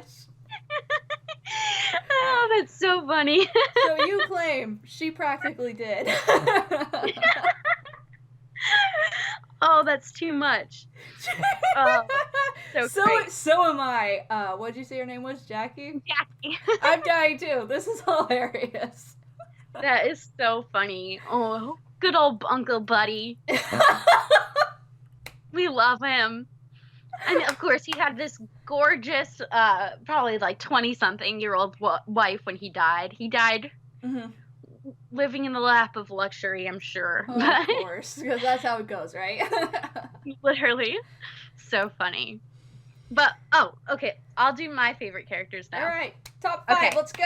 All right. In no particular order. It can be just whoever you happen to remember. You're like, oh yeah, I like them, which is what I did. I'm like, I don't like them in that order. I don't think, but that's just how they came to mind. Mine are Polly Walnuts, Mm-hmm. Janice Soprano. she's funny. I love Janice. She just cracks me up. She's evil but wonderful, and she does mean well.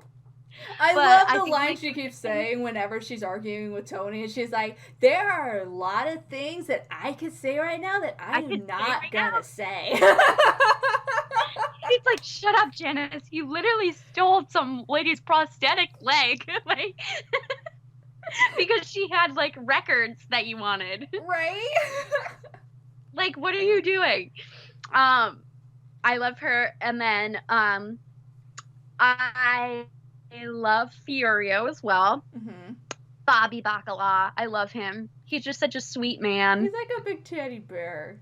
That Such a can big. go real bear every now and then, but very I much a know. teddy bear. And did you know he wore the fat suit for like the first 2 or 3 seasons? Uh-huh. I had no idea. Because my mom was like, always like, oh my god, he's so big. I don't want him to die of a heart attack. Blah blah blah. And I'm like, oh, it's a fat suit. Yeah. But I guess David Chase told him he was okay on his own. He didn't have to wear one in season 4. But I love Bobby Bacala. I love Junior. And I loved Olivia. I thought she was Yeah. absolutely be ridiculous. I loved her. One of the And big concerns with her character was some of the other Italian cast members, like Tony Sirico, who plays Polly, was like, I don't know about this mother character. I don't know if anybody's going to believe her. And then David Chase is like, that's my mother. She's literally I written know. exactly as my mother. And he was just like, oh, Oh it's shit. your mother. I'm so sorry. And I forget in it was some kind of either Greek or Roman emperor's wife named Livia, and she was Mhm. just like an awful person in history, and so Yeah. that's why he named her that, and I thought that was awesome.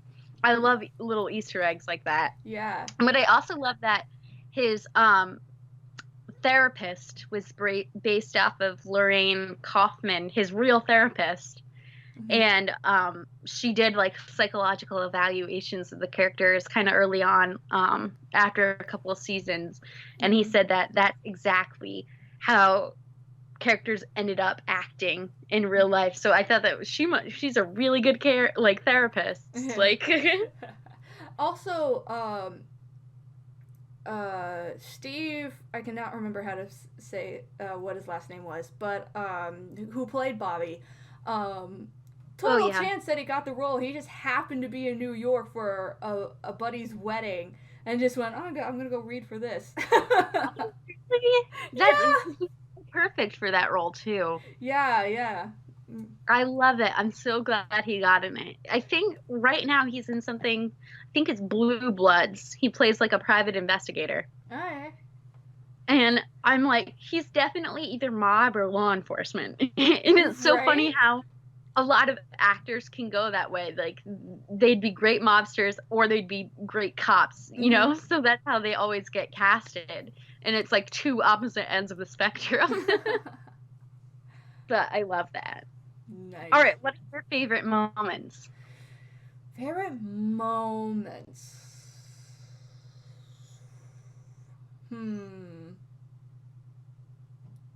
And I don't think we need to do a top five for this. We could just name off whatever Yeah, comes to we'll mind go up. because there's only so much of there's 6 seasons of the show, and we still have 2 seasons to review. Probably next time because I don't think it'll take that.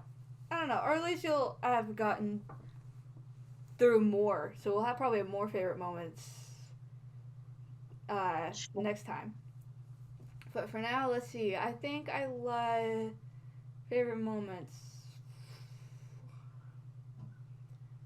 I think let's see. There's so many. It's hard to like pick one to start with. I know what you mean. Oh my gosh. I can start if you want. Yeah, I might need a moment to like think Yeah, of sure. one. Well, I already mentioned two of them when Janice ended up killing Richie, Mm-hmm. and also when she ended up pushing Ralphie down the stairs. Yeah. But I definitely think right now my favorite moment was when Tony killed Ralphie, Yeah. because he had just killed Pyomai for the insurance money in like one of the most awful ways. He like literally let her burn alive. Right. So I just felt really, really, really vindicated after Yeah. Ralph was like beaten to death. I know that sounds horrible, Well, but you also are just like I like how the show set up the whole. Maybe you kind of feel bad for this guy because his kid just got injured yeah, too, and so they're kind of like a man. We're gonna make this a really interesting scene to watch because his kid is in the hospital. You kind of get why a guy like this would do something like that for the insurance money, yes. and then so you're like, yes, he got his just rewards for hurting the horse, but then you're also like, but what about his kid? So they set it up very well for you to go like, I know I feel I know you I know show you're trying to get me to feel like I probably should feel a little bit bad that he died, but at the same time he killed a horse. No, I don't feel bad. And he also killed Tree. That was a very hard scene for me to watch. Yeah. Him beating Tracy to death. That was Yeah. awful. So I really, Especially when, the woman's pregnant and you're just like, yes. that, you're, aw, and she was so, like, happy. She was looking forward to having that baby, and then it was that he just denied it. And he was just such a dick about it too, you know? Yeah. He How was just so casual mean he to her. was afterwards. Like, she slipped. It's whatever. She fell. What, it's my fault she's clumsy? Like, what a dick. You literally beat her to death. But, Right. one thing I was wondering, like, how he had, first of all, how he had his child, and also how he got Tracy pregnant, because all of his girlfriends right now were like, oh, like, he can't do it the normal way. He has to, like, be in pain, Right. and he can't, and, like, he usually takes care of himself afterwards. Mm-hmm. So I'm wondering how he, like, actually had the kids. I mean, But, they're probably at some point earlier in the relationship willing to get a little weird and oh, got like because there are ways you could possibly like maybe like yeah. fit his fantasy but also get the kid. Yes, I feel you. I just think it's fun. That's also something funny. I just think his sex life is hilarious. Mm-hmm. I think it's great for the character backstory. He, like, especially when Janice is talking about it, and she's like, 3,000. I'll tell you for Right. $3,000.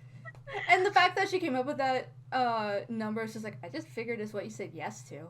And he's I like, mean, you were like right. it's not like Yeah. it's not too ridiculous a number, right? And Tony's just like, yeah, I guess. Okay, tell me about this weirdo. um. Oh, right. Do you have any? Has anything come to mind for you? I think the handling of the nasty coach was a fascinating thing to watch. Yes, Like how I they liked that. struggled with we should take care of it our way, or do we not? Do we maybe Hmm. let the cops do it? Like there's basically a whole lot of back and forth because you have like you even have the typical Artie Bucco who's like not in it, who for some reason decide because it was so awful was just like, no, I'm totally on board with doing it the mob way. You guys should totally knock him off. I'm disgusted and just horrified of this guy. I don't like it. Yeah, And then you have like someone like Tony who typically just be like, yeah, just off him because he's done it before. And then you just have him going, maybe I shouldn't. Maybe I should call this off. Maybe I should let the cops deal with it. And you're just like, I thought that was really big of Tony to do. yeah. And the fact that he did ultimately, let the law enforcement deal with it. He, um, just tipped them off and let them deal with it. But For it was just sure. it was interesting to see the guy who typically does that go, no, I don't know if I want to do that, and the guy who is outside of it going, yeah, let's do it the mob fashion way. We're gonna do it. Let's do it that way. And it's just like two guys because it's of this extreme horrible thing going on. You see what they're willing to do in like this kind of god awful situation that they're faced with. So. I totally feel that. I think that's a very interesting scene as well. Hold on one second. The dog is whining at the door. It's like I'm ready to come back now.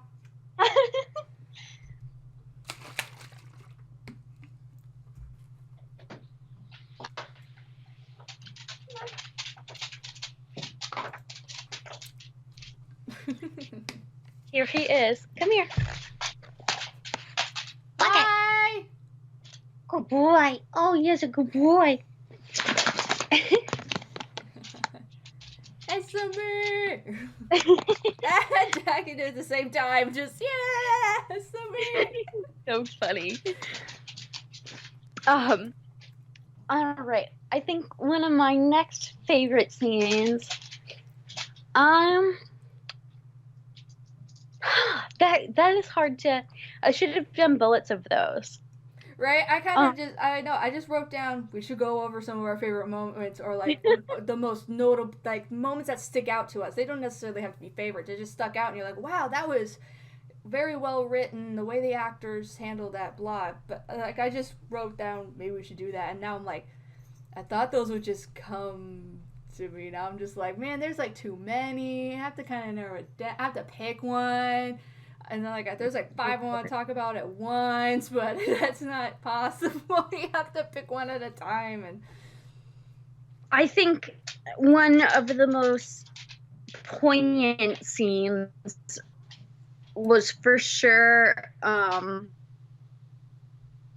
did you freeze again? What the heck's happening? Here we go again. We look kind of funny. There we go. I was just like, again. I think Skype is definitely strained at around this time, but oh well. Oh yeah. I mean, considering we've only had 2 hiccups out of almost 2 hours of stream, that's not bad. Yes, for sure. But yeah. So, yeah, I think definitely trigger warning. Dr. Muffy's rape was a really poignant scene because she, too, is faced with, should I let the cops deal with it? Right. Or should I, let Tony know and have him deal with it? Right, because she's like, oh, I got this mob boss in my office. I could just tell him, and this guy would seriously pay. Yeah, and, Tony would fuck that dude up because he loves Dr. Malfi, Right, and so you're kind of like, oh my god, is she gonna do it? Is she gonna, let him do that? It's like... I'm still really disappointed that she didn't tell him.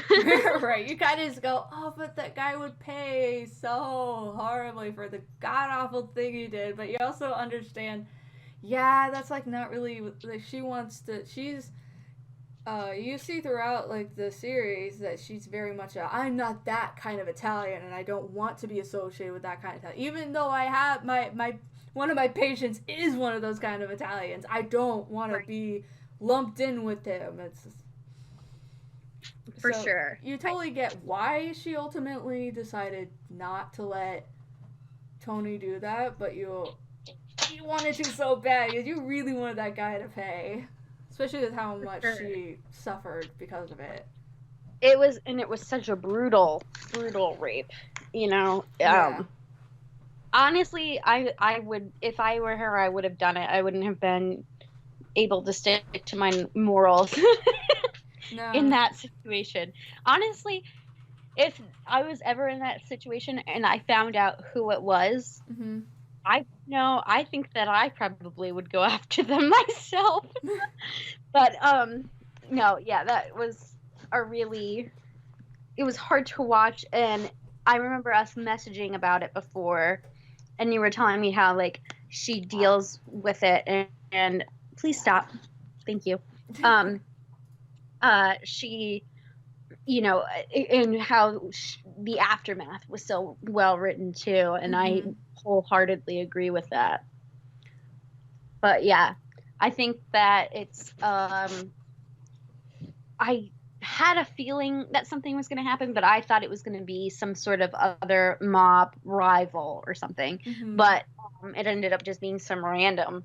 But yeah, especially since in real life, typically, yeah, in a dark garage one like that, it's most likely going to be somebody random.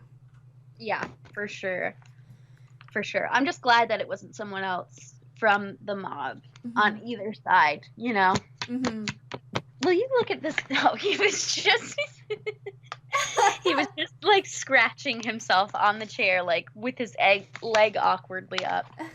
But yeah, he is quite the character. I think another moment would be when Adriana finds out about Danielle. Yes, and she's just great. What? You're FBI?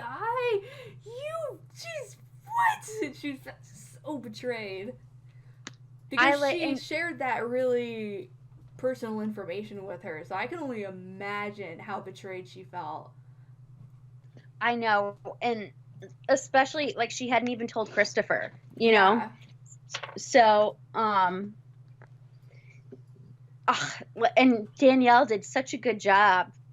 What's her real name in the show? It's not Danielle. Danielle. It's something else. I I get know. it's not I'm really. like Adriana. I'm just like Danielle or whatever your name is. I love that. Uh, and I think the FBI agents are so funny, like the way they talk to her and like the way they talk amongst themselves about the mobsters. Yeah, like when they found out that they're gonna get married, Yep. and the FBI agents were like, do we not want to get married? Well, blah blah blah. Here's why. Blah blah blah. Okay, we're in agreement. Here's to the happy couple. And they all cheers. Right? Welcome So back, Terry. Yes, we are still alive. We're currently going over some of our favorite moments from the show, talking out why we like them. And yeah, yeah. I think that was handled really well too, especially when they were building up to it.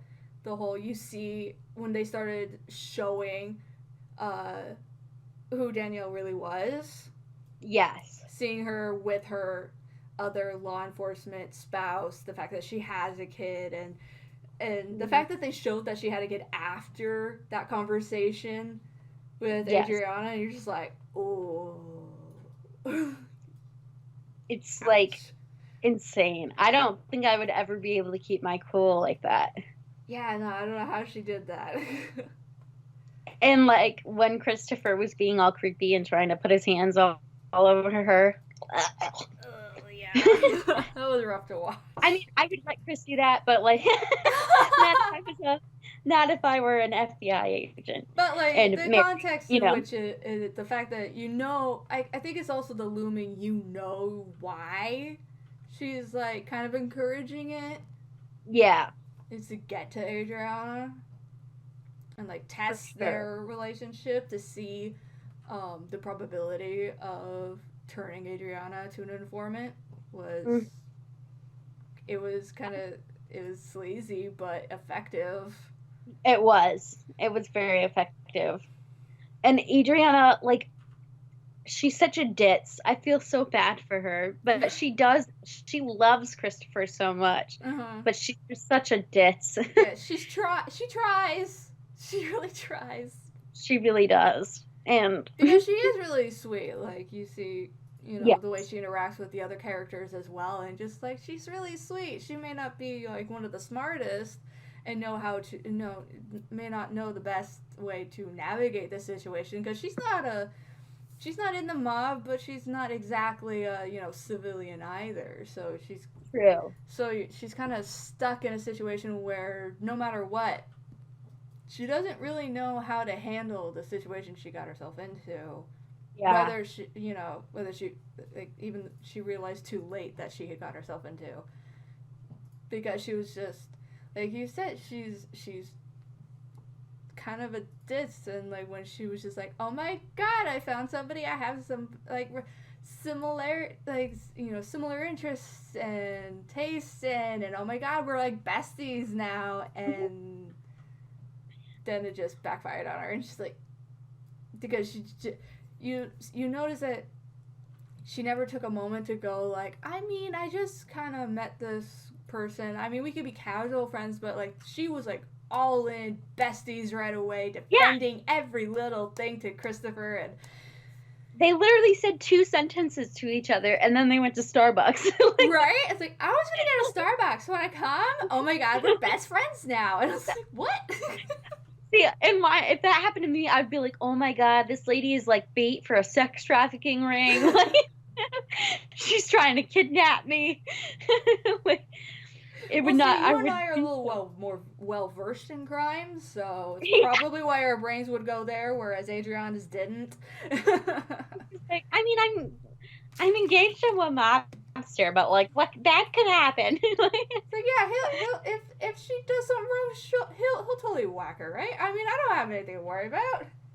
Christopher, he will totally take care of it. Mm. But what's it say? I'm trying to think of something else that. Oh, obviously Bobby. I mean, not Bobby. Big Pussy's. You know, assassination. Right when Tony finally went, you know what, I can't deny it anymore. It's definitely him. And especially when you know they grew up together. I know. So they're basically lifelong friends. And that just makes the betrayal hurt even more. And Tony loves the shit out of him too, and he doesn't Yeah, want to do it. Tony like considers him a brother, very much like Silvio, like how he sees Silvio as a brother, and like Paulie as like Mhm. this great, kind of has like a brotherly love with him, but he's also kind of has like the uncle role because he's like a little older.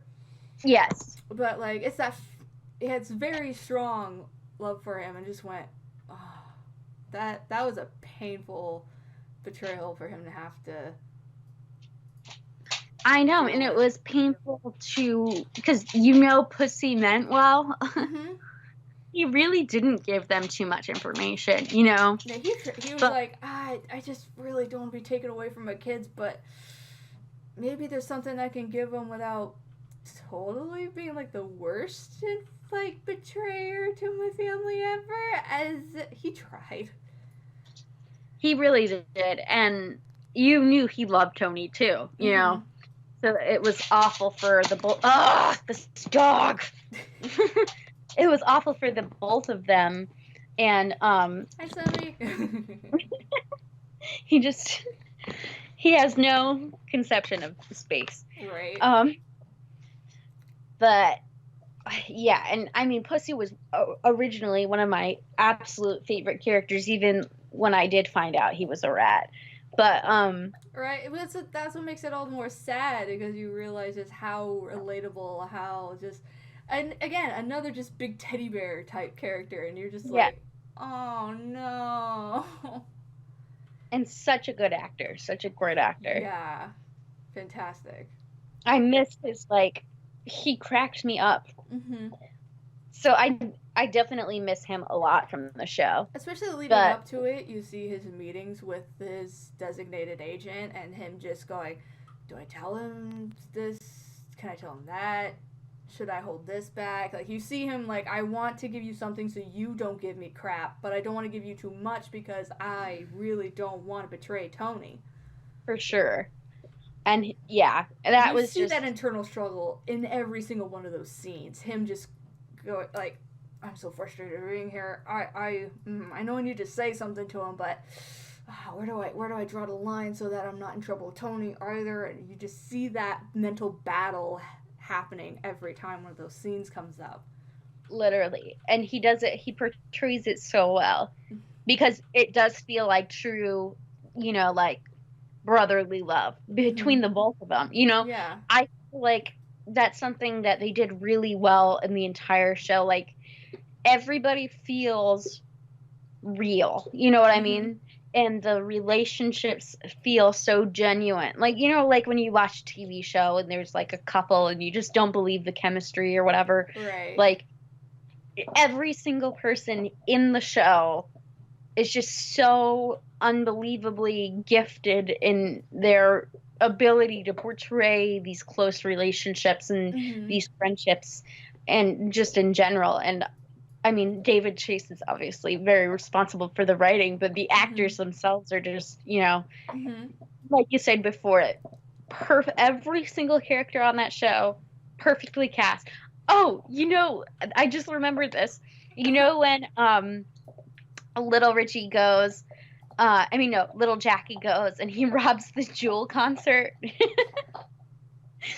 um, Yeah. did you know that one of the cashiers was Perez Hilton, What? the gossip columnist? Yeah, I missed that. yeah, and I just because he's so young in it too, and you see him, and I was just like, Mom, that's Perez Hilton, but I was dying because he's I'll have like to go back and watch again because that totally escaped me. right. I was just like, oh my God. But he was like totally he was like, most people use cards at concerts now, man. And it's just like, why would you rob a Jewel concert? Dude, or even worse, like the fact that he robbed the game. Oh, I know. What an idiot. Right? So you Idiot. just kind of go like, well, dude. So when he got killed, you're just kind of like, I mean, you set yourself up for that by just not listening to what anybody was saying. Yeah, I don't miss little Jackie at all. No. Like, I feel bad I for don't. his mom because she was Yeah, just like, she lost her husband to cancer and then she lost her son to sheer stupidity, basically. and she dated Ralph, so that's I'm horrible like, too. jeez, it's gotta be rough being her. Yeah, and I feel really bad for her. But I feel bad for Pussy's wife because she has to like work at this like, you know, market now. And then like Carmela sees her and she's like, "Shit, we're getting retirement things." Like financial She's like, security. that But is that's not her, gonna be me. right? I am not handing out free samples at the supermarket. Like, can you imagine going from living such a great life in that big, beautiful house and then having your husband literally whacked by the mob and then Hmm. you have to go like sell samples at the supermarket? That would suck. Yeah. I'm not even rich and I wouldn't want to like go to that. You Right? know? Like that would be awful. But yeah, I'm trying to think of other things that I think it's that way for most of the lives. It's very complicated, yes. their Yeah. relationships. Especially And when you find out that Bobby's like one of the very, only very few that don't have Gumar. I know, right? And you're just like, He's wow. just such a good man. And his grieving process after he lost his wife. I Oh, felt so bad for him. Like, I oh, do too.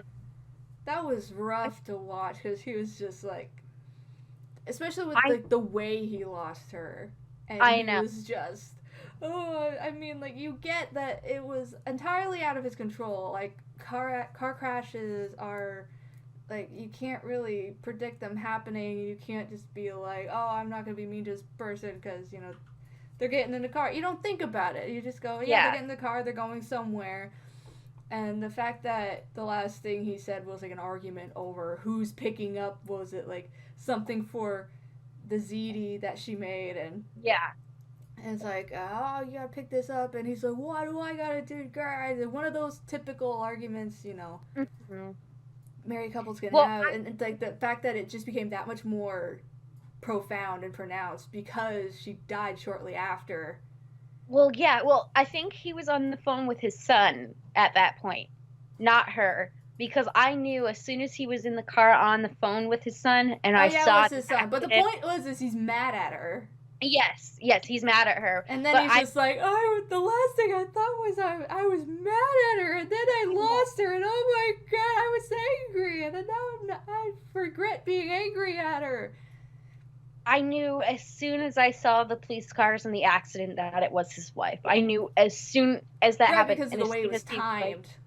yeah, I was just like, shit, shit, shit. You're Bobby's right. wife It is was his done. son that he was talking with, not his wife. But the Yeah, point is, was like the fact that he was like, the last thing I did was be mad at her, and then I I lost know. her, and oh my god, I feel so awful. I'm a terrible husband, and he felt like he had this throughout his entire grieving process had to like I make it up know. to her, and And he was like, it should have been me. right. And I was like, no, Bobby. no. And then when Janice is going through his freezer, and she like pulls out the ZD, and he's like, that's hers. Like, this is the last one she made. And that actually like brought me to a part in True Blood. I love that show, I True Blood. love that Um, show. oh, you do? Yes. It's one of We're my gonna. I know all-time favorite shows. that's one of my favorite shows too. Like, I know it's not true crime, but maybe we'll do a True Blood episode because like I could that be I've like a read all the Halloween books. special. I also have all the books if you ever want to borrow them. Ooh, Um, nice. what's it called? That part when after Suki's grandmother dies Mm-hmm. and uh, she goes in and she eats the pie, the last pie Yeah. her grandmother made. That reminded me of the ZD, and I was just like, Yeah. oh no, because like food, especially in Italian culture, food is such like a conveyance of love. Yeah. You know, the wives always cook such loving meals for their families, and like Mm-hmm. The Yeah. last CD he'll ever eat by The her. look on his face when she first pulled it out, and he's like, "That's the last one she ever made." I And know. then she just kind of goes, "Oops, I'm And just she's like, gonna put this back." and then she's like, that's fine, I'll bring you something. And then she like passes all these other people's food off as hers. Right? Like literally took Carmela's meals and brought it to him and she was like, oh yeah, I made this for you. Right? She And then she eventually did learn to cook so she could keep up the whole, yeah, no, I'm a great cook, totally. I never faked it once. too funny. And then Corrado's like, that's Carmela's. But I also yeah. did like the one when she was going through the freezer and eventually worked her way to the ziti, how she just immediately knew who made She was what. like, She was like, stuffed shells. That was Gabriella Dante. Let's yeah, see, this was obviously made by such and such. that's so funny. Wow. I wish I had like a community like that. Like I wish I like that would be I mean without the mob part, but Right, you just go like, I know who made this. It's their specialty. right? Oh my gosh. um, All right. Well, it's getting do you want to maybe uh end right here and that way we can put together some more. I'm going to take way more thorough notes while I'm actually watching it. I think that's what I'm going to do from now yeah, I on. mean, I didn't take many notes because I'd watched the show so many freaking times. Yeah. So, like, I just was able to bring. I just like I'm having like issues like recalling things and not repeating myself. Right. So Which I is think why that's I'm just constantly like, oh, what about this moment? What about this moment? Because I'm trying to help with that too. you're very good at that. I think I just need to take like I just need to because I've never done this before, so I'm like, oh Nara. So I definitely think I need to prepare a little bit better notes. But so next time, do you think we should continue on with the Sopranos, or do you want to move on to another part and wait until I'm a little bit further down the line of the Sopranos? I mean, if you were able to fit in maybe like The Godfather parts 1 and maybe 2. Okay. Yeah, I Because think there's a that lot to go over with that. Because I actually, one of the, in when I was still studying criminal justice, we actually watched both of those and did a whole analysis of it and like the varying like real life influences and such, and it is jam packed parts 1 and 2 of a that's whole lot awesome. of cool stuff. And I would love to to chat about it and like go like, oh, did you know this and did you know that and blah blah blah. I still love the movie so much to So this I'll do day. my homework and I will watch it this weekend with my dad because my Awesome. dad wants to watch it. Yeah. He's seen it before, but I've never seen it, so I will definitely do my homework this weekend and watch it, and then I'll do some like background information on it too. Yeah, because parts 1 and 2 are really good. Like part 3 just kind of stumbled too much. Yeah, So. I've heard that. I've heard that kind of. I've heard that a lot of people like part 2 the best. I really like. I love part 1 for what it set up. There's kind of, I don't know. I guess 2 storylines. I guess is how it could be described in part 2 going on, just because it explains things better that way. And one of them I really really like, and I'm so glad they included it, kind of thing. And so I'm looking forward to going Discussing. over that. Yeah, it's like We can when it comes totally. to movies, like The Godfather is always in my top 3, part 1 and 2, because the part 2 picks up basically where part 1 left off, so to speak, Perfect. technically speaking, which is why I always list them together, because they're part 1 and part 2 of like the one story. I feel you. So you've got to watch both to get like the like. Yeah, which is why you don't have to worry about part 3 either. Not only because of all like the production issues it ran into, but also it's not really a part 3 so much as an epilogue. Oh, okay. Yeah, so I'll just watch the first 2. Yeah, definitely. And I'll leave the third Yeah. for maybe a rainy day. Yeah, when you're just like, I need something to watch, I'll watch that. All right. Well, ah, sorry. But oh my gosh, He's like, we had episode 1. thank you guys so much for watching. Oh my gosh, this was totally fun, and I'm insanely excited for next Thursday. I am too. I'm super excited. I'm really excited to watch The Godfather too. So, Oh yeah, so we can like whatever Sopranos you've managed to see, episode 1 hype. definitely, definitely. Yeah, whatever episodes you You know managed to what? get I through, might we watch can it do a little tonight. like a mini review of what you like. Oh my gosh, so I got to this part and this happened, and blah blah blah, and we can go over that and then like get into The Godfather. Perfect. That sounds good to me. As you see, Terry's is like episode 1 hype in the chat. That's awesome. Cool. All right. Well, thank you guys so much. Thank you all so much for joining us. Have a good rest of your day, evening, night, whatever time it happens to be for you. I am going to. I think I can put the video on under my like videos here on my channel. So if you want to watch through the whole video with audio, I think I can get it onto my channel here. If I run into any issues, I'll obviously talk to Jerry because he's like all knowing.